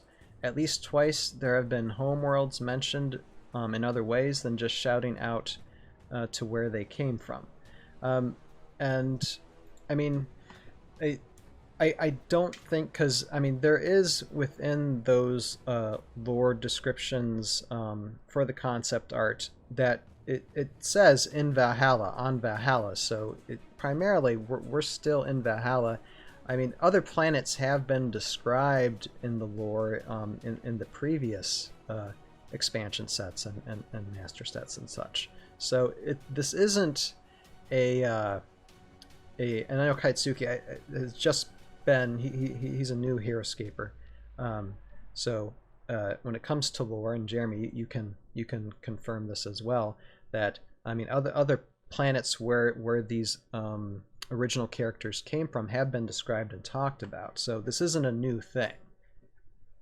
Right. I was just about to touch on that too, because literally the journal entry that we read way back when it came out, like it was journal entry 13 or 14, he literally talked about Jandar's vision of Utgard gaining all the amulets and invading Earth. Like that was a possible plot line since the beginning of Heroscape. So like you just said, this isn't anything new, but it's definitely present, you know, it's prevalent. And so I feel like they do have to kind of nod back to it if they're continuing off of the lore and trying to make it canon. They have to talk about the homeworlds, and they have to talk about stuff because it's already been mentioned in that light or in that aspect. Yeah, so I don't think, I mean, even if it is, I mean, but there is also lore about the battle expanding to Earth and to other territories. So there are visions that have that. It might have happened, it might not have happened. Like I said, my theory still stands that Age of Annihilation means everything in the universe has been annihilated except for Valhalla, and I'm still holding to that until I hear something different. But I think since it's been in Valhalla where the battles are, I think that's where we're still gonna stay, because that's always been the primary focus. And I think veering off to somewhere else, I think it's just going to be a little bit confusing. So I don't think there's too much to worry about. I mean, it's a slight concern, but either way, I think they're going to have a good control of the storyline. And I'm losing my voice. Oh, okay, hold on. And we still have one more thing to go to before we close over. Yeah, it kind of reminded me of Spider-Man Into the Spider-Verse, at the very end when they were mashing up, they fired up the super collider and like all the universes were like mashing together. That's what I'm picturing, like the Empire State Building sticking out of a Morrow hive kind of thing. Like that's the corruption of the world. I would love to see that. Like that would be crazy to see, like the battle coming to Earth, but it's also Earth coming to the battle. You know, I would like a video game mesh of of that. that. I would like a video. What was that? Game of that. I would like a video game of that. Yeah, Right. you can choose your faction at the beginning of the game and build up your faction, and they all have their own secret abilities. Even like in a Command and Conquer type scenario, you know, to where it's like, you know, you gotta get in that, you can go to a different planet. Now that would be kind of cool. That would be a cool thing, you know. Like a RTS Heroscape game is like, it would probably be the best way to go, but I could just picture that in my head. Like, you literally start off by choosing your general, and then you get more in depth and choose your faction, and then now you're running all over Valhalla I think in that's these the way to RTS go. battles with your units, and like that's sick. That would be a fun, Chris. But note this in future. And Hasbro, they have games already like that, so yeah, Hasbro. I you heard it here I think first. that would be cool. I'd definitely be. It'd be kind of cool. It's StarCraft style. I mean, getting close to it though. There's a game out there called Warmonium. Yeah, and we still need to playtest that. I think. Look into it. Yeah. It's gonna be a good one. We'll probably talk about more about that sometime when we must get more information. Yeah, for sure. More information about it for sure. But it's there.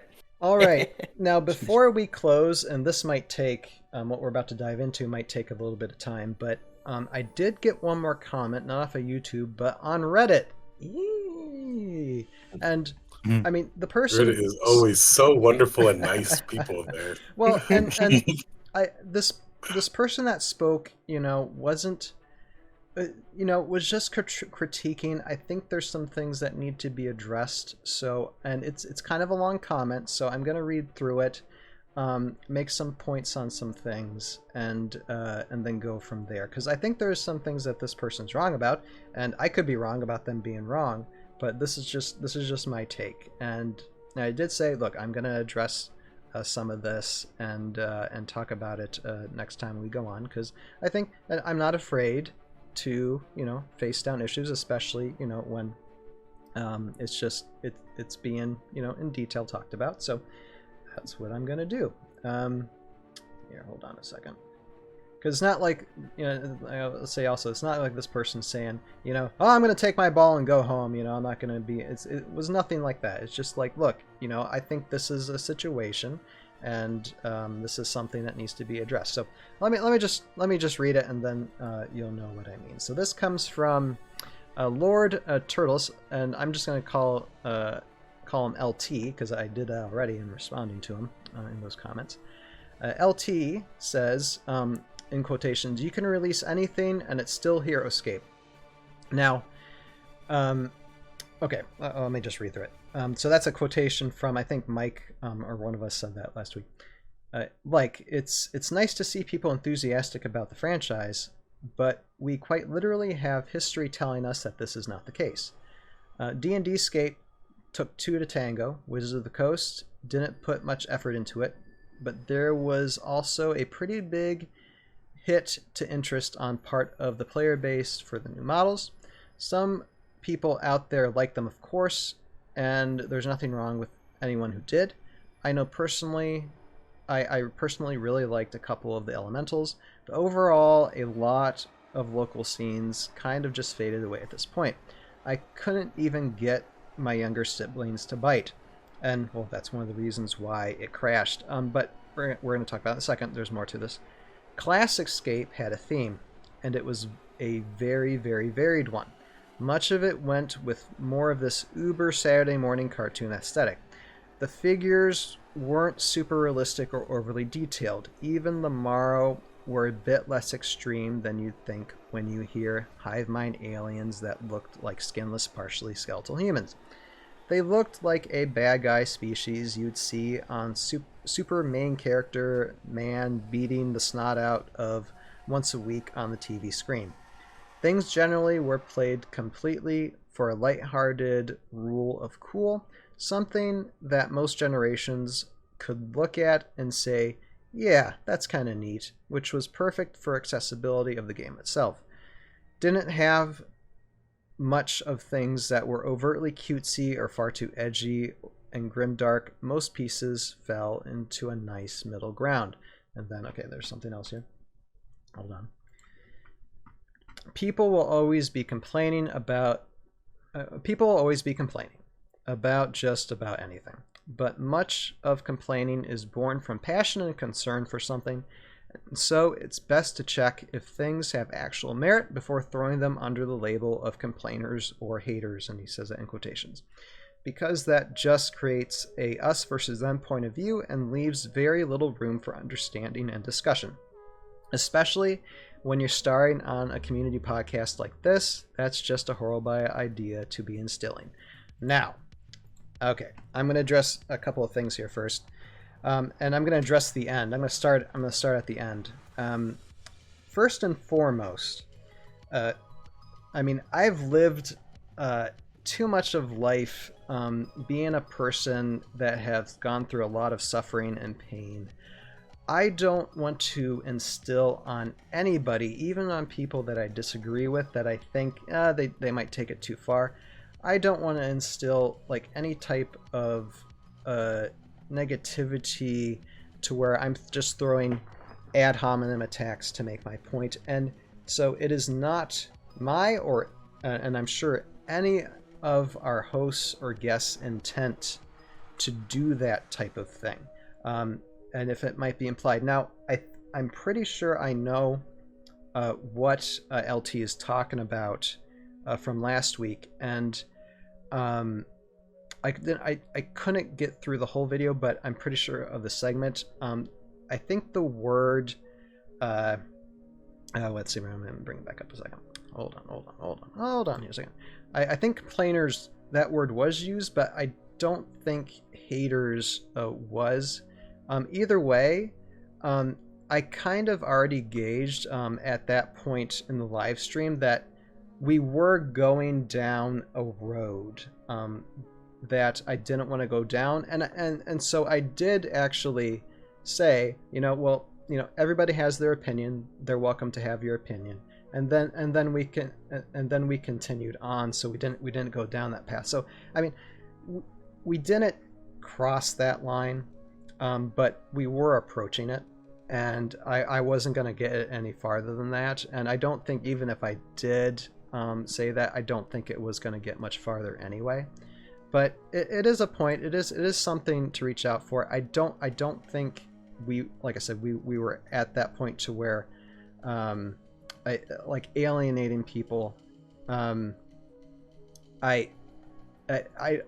We were just expressing our opinion, and now I'm going to explain the difference between those that have a disagreement over something, because even Mike himself said when we were in that conversation that he didn't like anything up until that week of concept art. Then he started liking these furry little woodland creatures. So he even himself said, I don't like much anything before it, but this is good.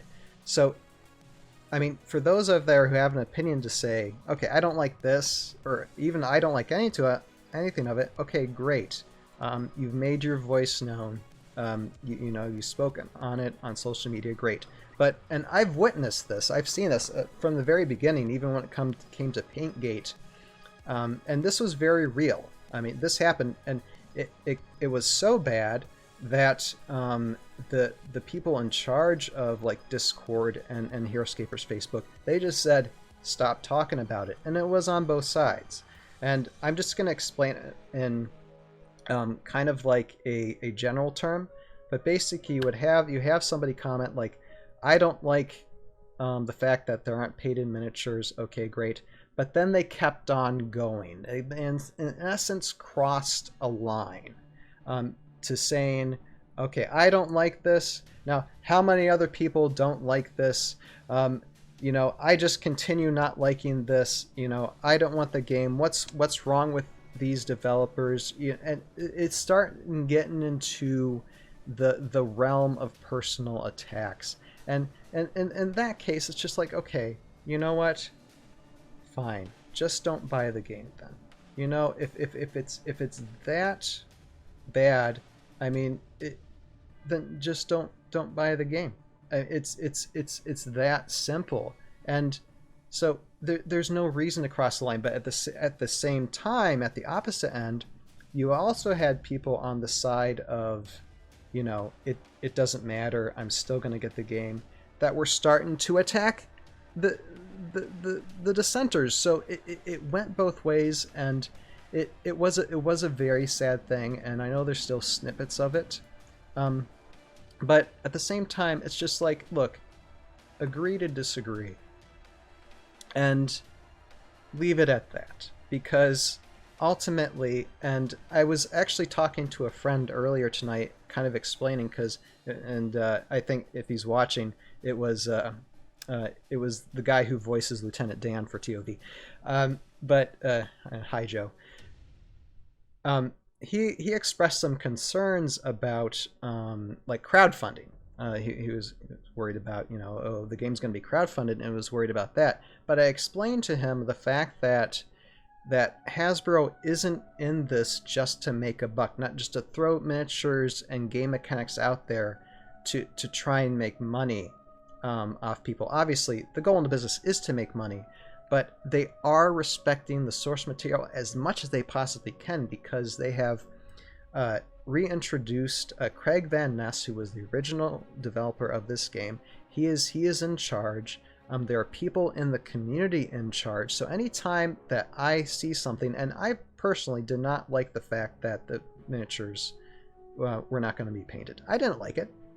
But at the same time, I also trust in the fact that times are different, economy is different, the way these things are processed is different, logically, and that there are within the development team, there are people within our own community, so they love the game. They do not want to see this rise of Heroscape be destroyed and just peter out and fizzle away right away. They are doing their absolute best to create a fantastic experience for us, to like from this time and beyond. So I put a little bit of faith and trust into that fact, even if there's something that I see that I'm just like, again, it's okay to be discerning. It's okay to still to look out for red flags. I do all the time, because there's so many times within pop culture, when it comes to film and games, that I have been severely disappointed in things in the past. But this, in this particular moment, this particular time, I am not seeing too much for that. So I know that was a, like, see, Ben, I had a lot to say too when it came to that last ending thing, and I'm gonna get into what was said in the beginning. But anybody else has anything to say before I do that? I had a little bit. Mm-hmm. Go ahead, Ben. I mean, there is a difference, though, between constructive criticism and complaining, and just when it forces, I'm going to speak for myself, when it forces me to avoid the specifically the Facebook group, because I'm seeing, and it jumps into a realm of complaining, because everything that the poster on Reddit just said was valid, and it was a rational point. Like, they were rational, and it leads to a rational discussion.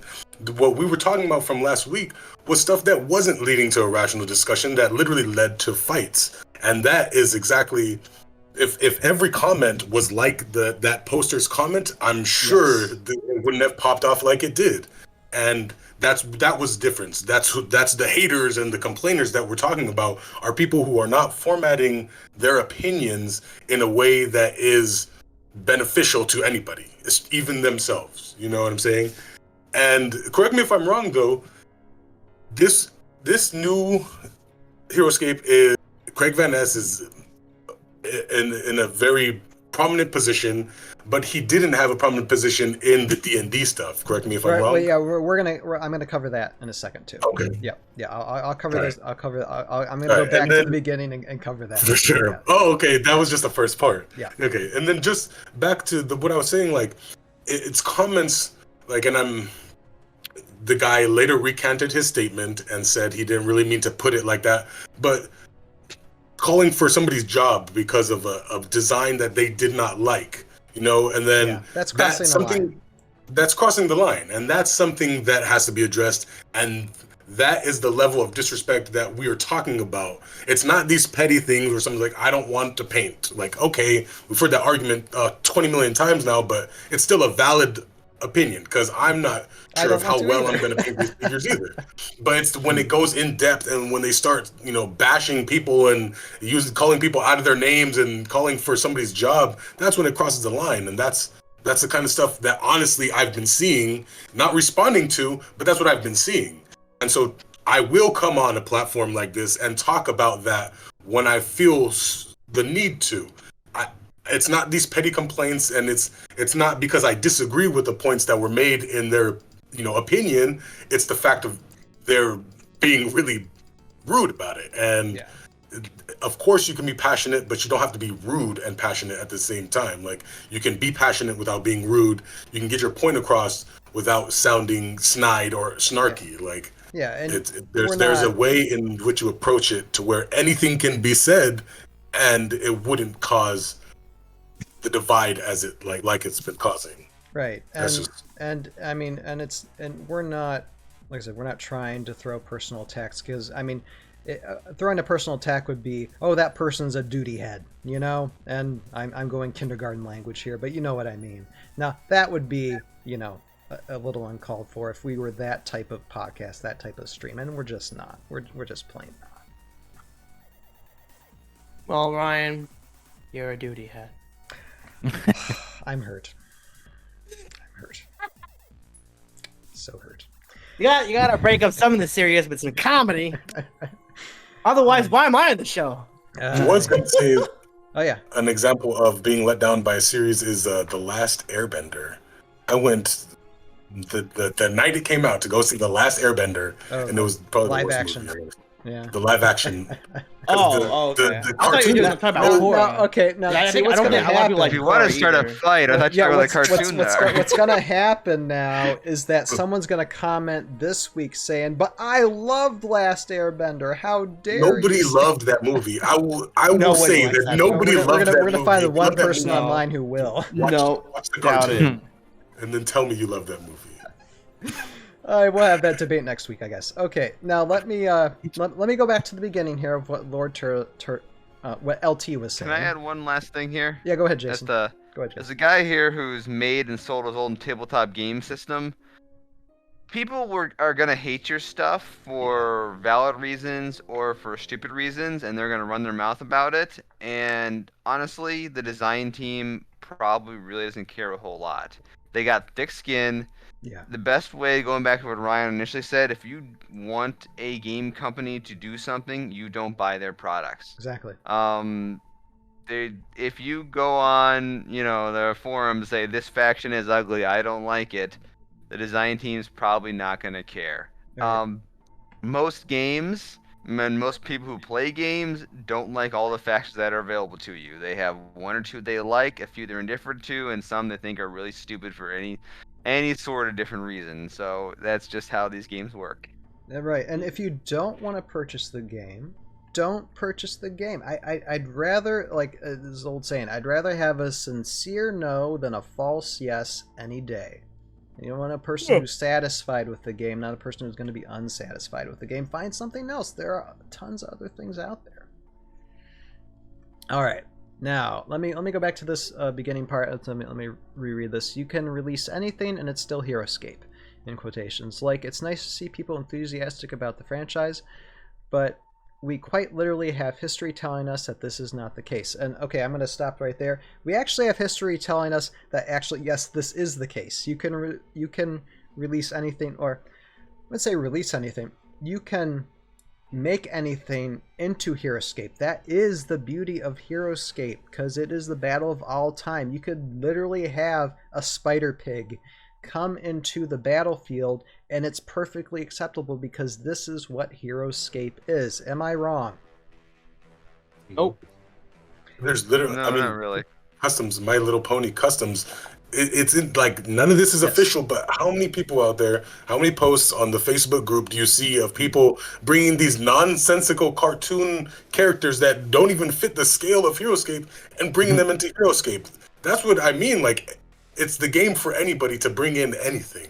Like, you literally can, and it still functions as Heroscape. Nobody's gonna like the custom that I make that's this glob of glue. Nobody's gonna like it, but if it has value to me and I can play Heroscape with it, it literally fits into the realm of Heroscape. Right. So that was my sentiments on that statement. I think that's how most people feel. And let me talk about this Wizards of the Coast paragraph here, because there's some history to this. Because if this is the base of what you're going off of from this, I mean, there's some Wizards of the Coast history that I think needs to be talked about here. So it says D&Dscape took 2 to tango. Wizards of the Coast didn't put much effort to it, which is very true. But there was also a pretty big hit to interest on part of the player base for the new models.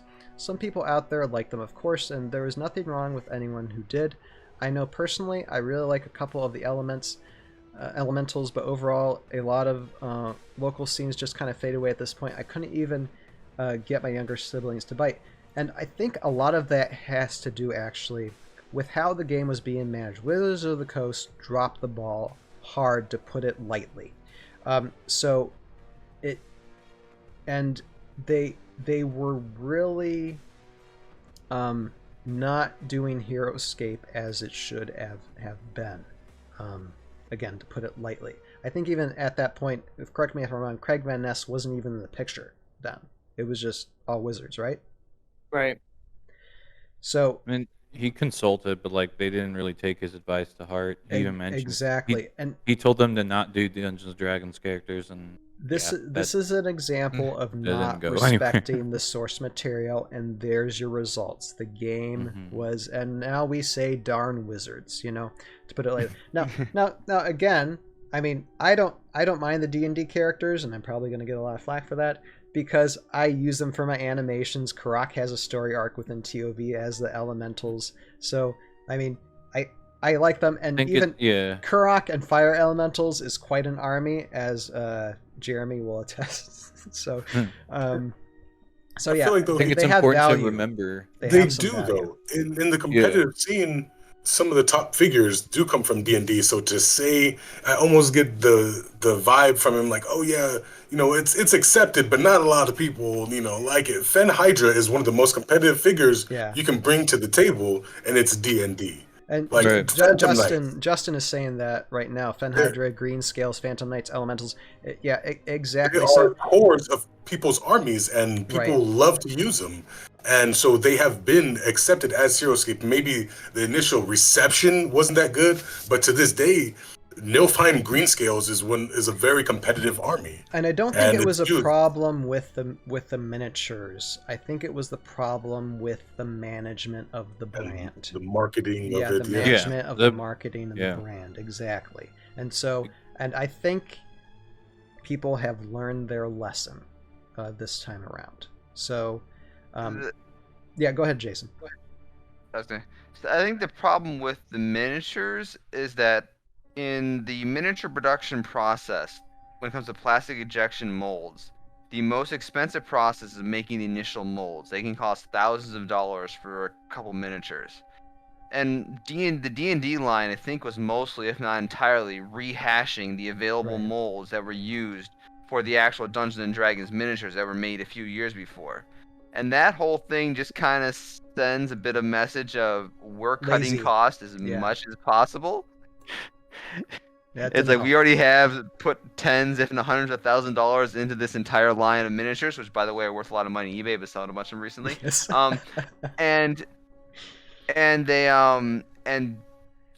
just reusing these molds for another game, and the scale is not quite right, and it's like, this doesn't really This doesn't show that you're all in on this product. It shows you're trying to spend as little money as possible to try to make money on the product, and it just doesn't look good to your customer base. Right.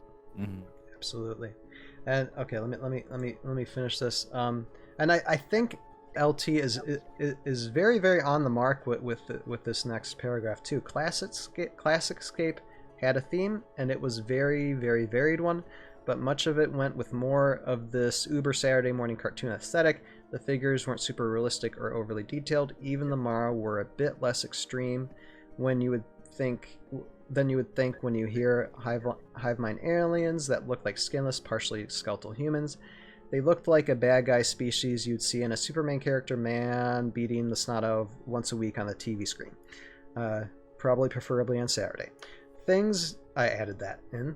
Things generally were played completely for a lighthearted rule of cool, something that most generations could look at and say, yeah, that's kind of neat, which was perfect for accessibility of the game itself. Didn't have much of things that were overly cutesy or far too edgy and grimdark. Most pieces fell into a nice middle ground. And the thing is, LT, I think what they're planning to do is raise the age level a bit in this. And whether or not that's a good decision, I don't know.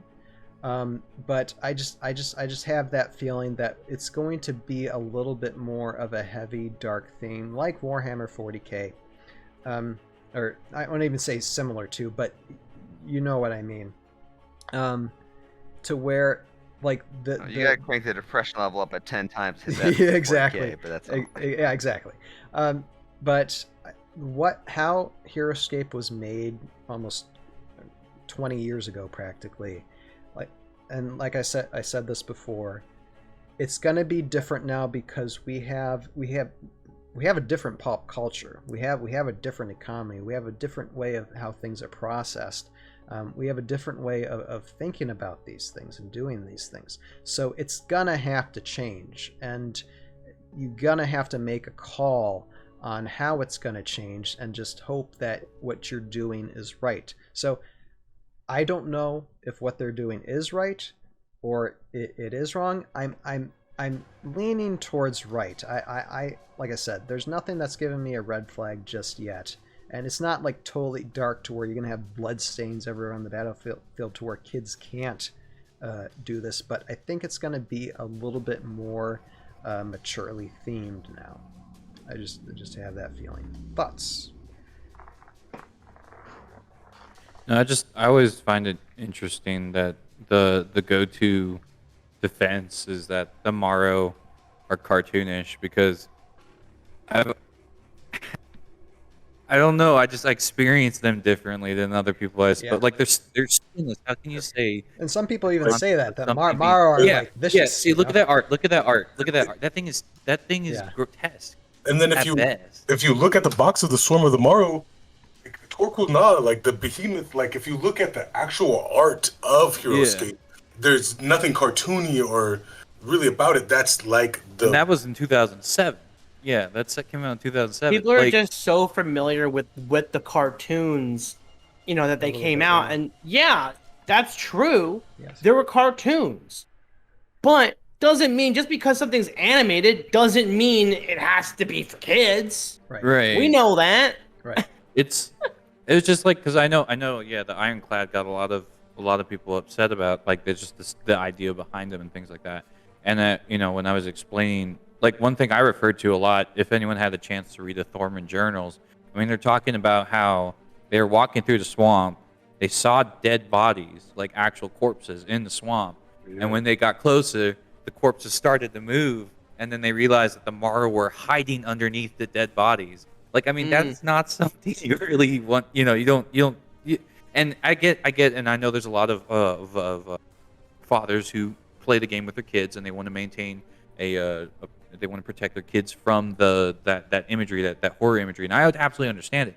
But the thing is, from the get-go, this game has had its war themes, it's had its horror themes and things like that. This isn't a new experience. Otherwise, like, I mean, I feel like they would say something about that, but that's the thing. They're just drawing out what is already there, right? We've already had these horrible things sitting in the corner. It just wasn't really like I guess for the most part, it wasn't broadcasted as much. Like, it wasn't like I focused think on as much, and because of that, it just kind of just no one really thought about it.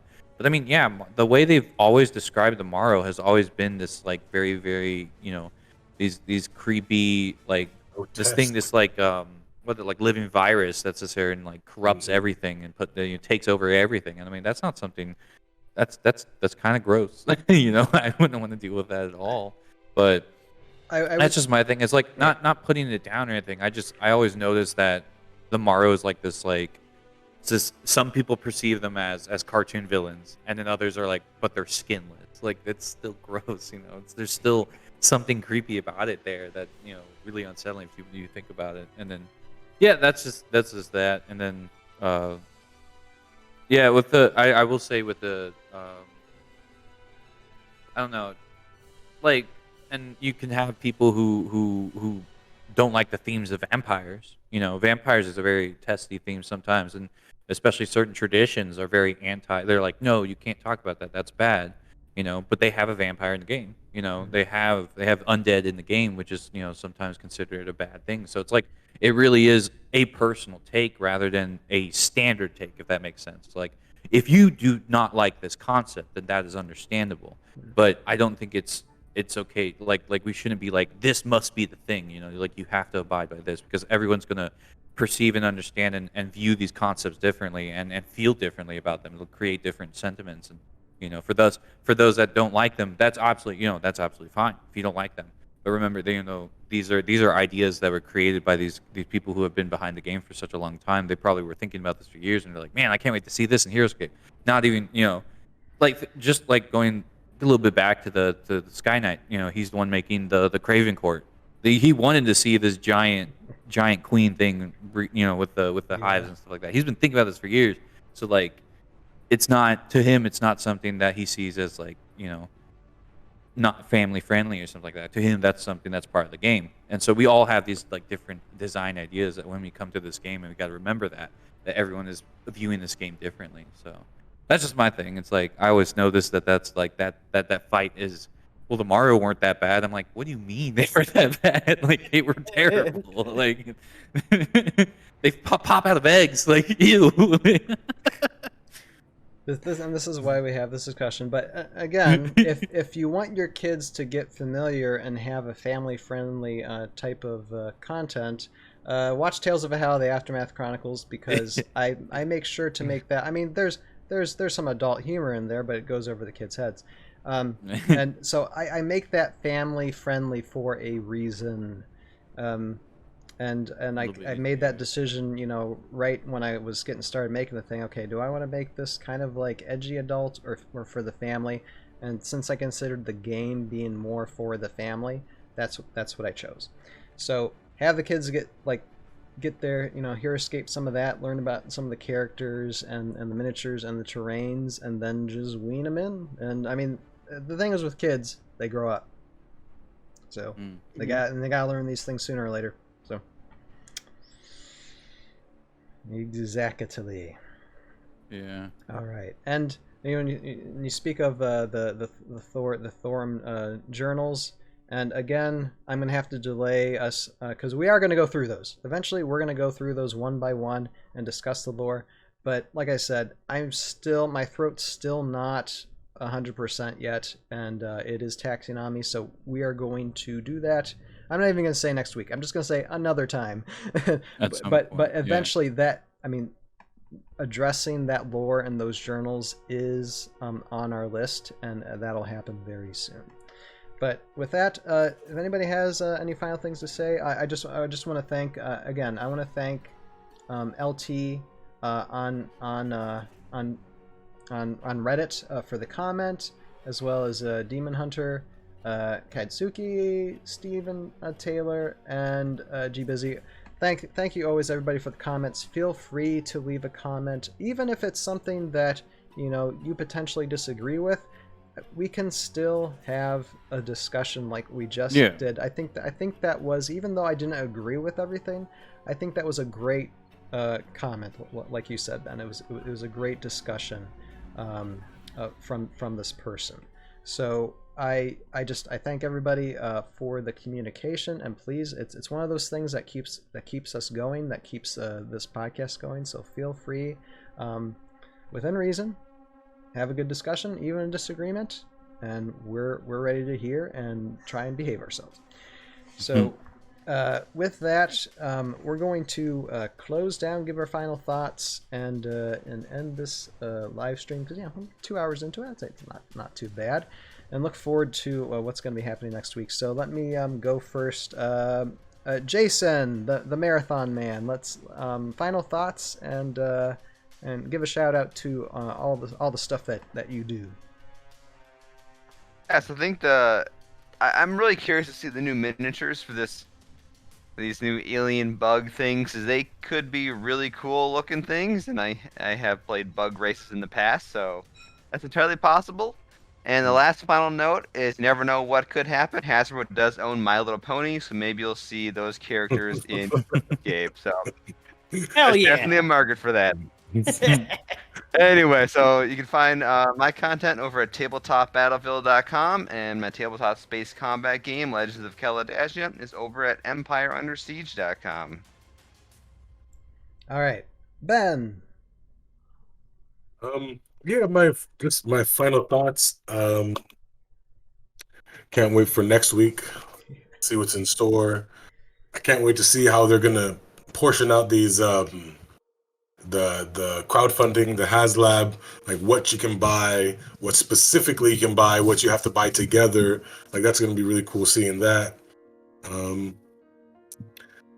My brother and I are starting a new battle series on my channel. So check that out. I have a trailer out for it on my channel, MK Plus Ultra, kind of jumping ahead there. But yeah, I'm MK Plus Ultra. I have my YouTube channel is MK Plus Ultra. I have an Instagram _MK Plus Ultra _.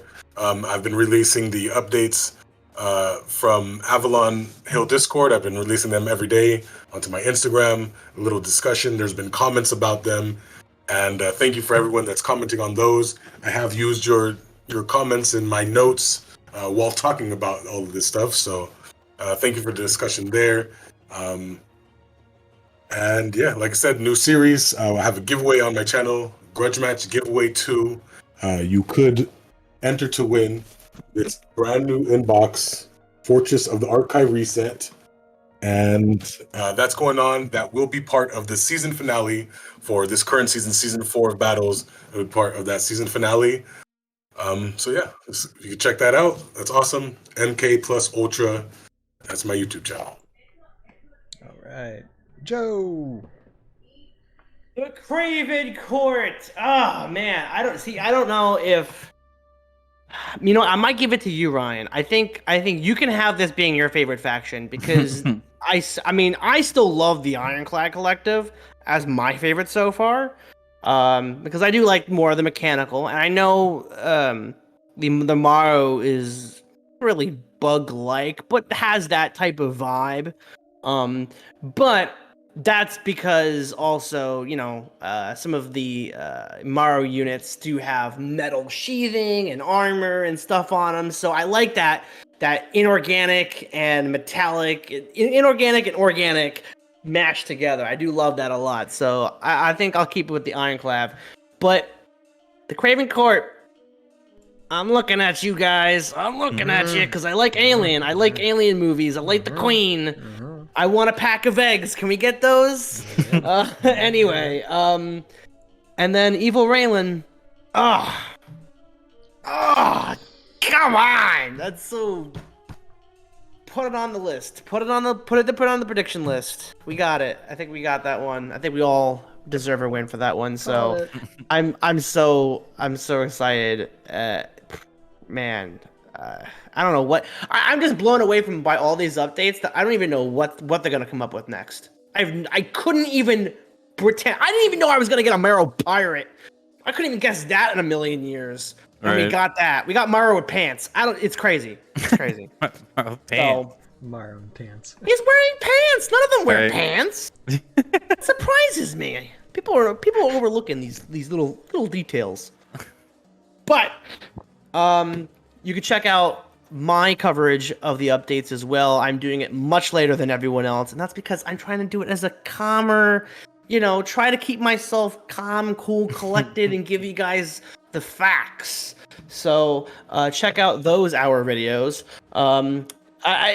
Making short content is very difficult when it comes to me. I want to give you guys a lot of me. So that's a whole other conversation. Anyway, go check out those at Joe Crazy 3193 on YouTube. Of course, Instagram, Twitter, and TikTok.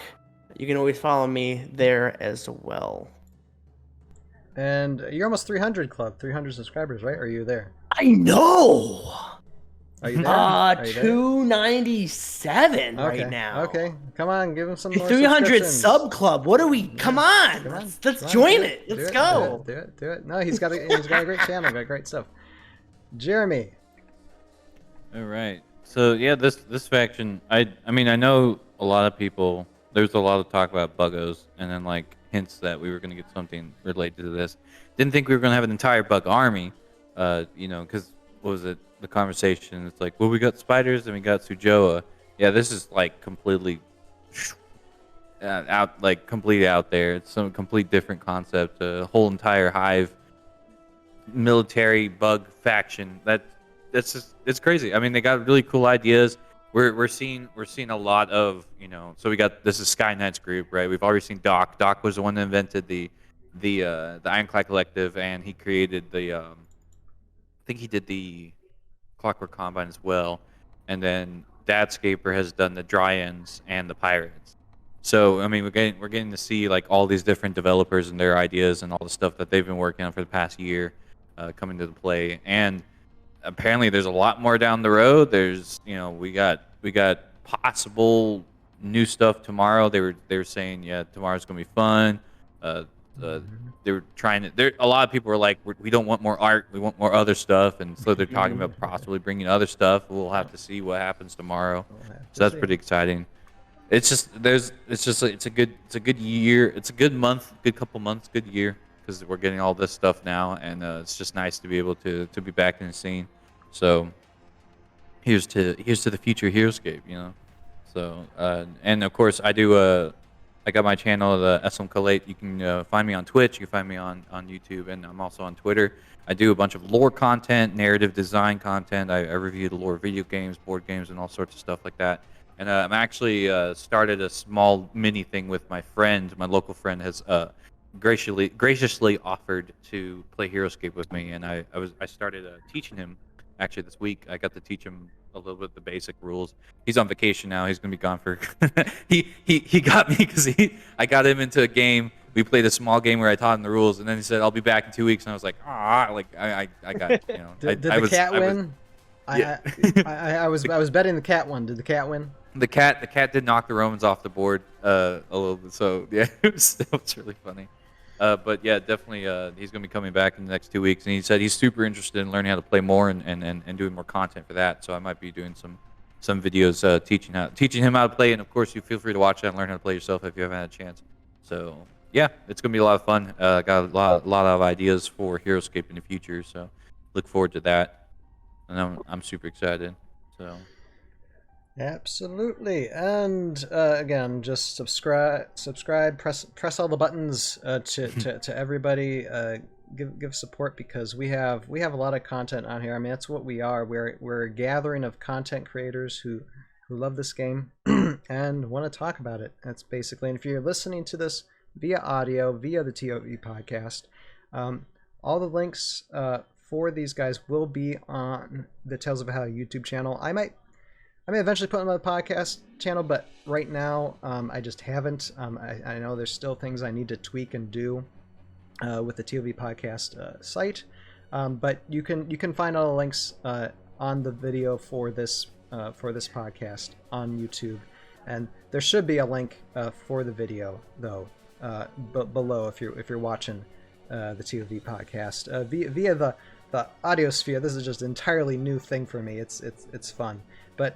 And those of you who wanna like support the ToV Podcast as well, It is. Let me see if I can get this. The ToV Podcast sounder sounder.fm,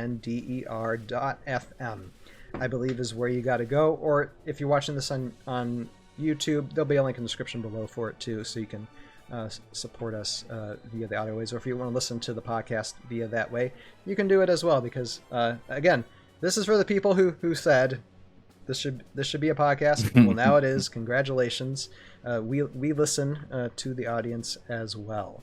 But I am Ryan, and I create, or I am in charge of the channel Tales of Valhalla on YouTube.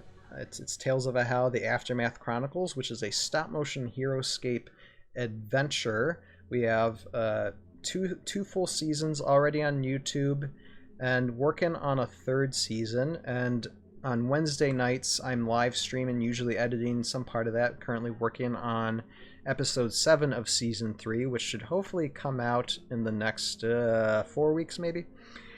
We'll see. And because I know there was a cliffhanger before, and we gotta get past that cliffhanger. And we will. Things are finally starting to fall into place when it comes to getting editing done.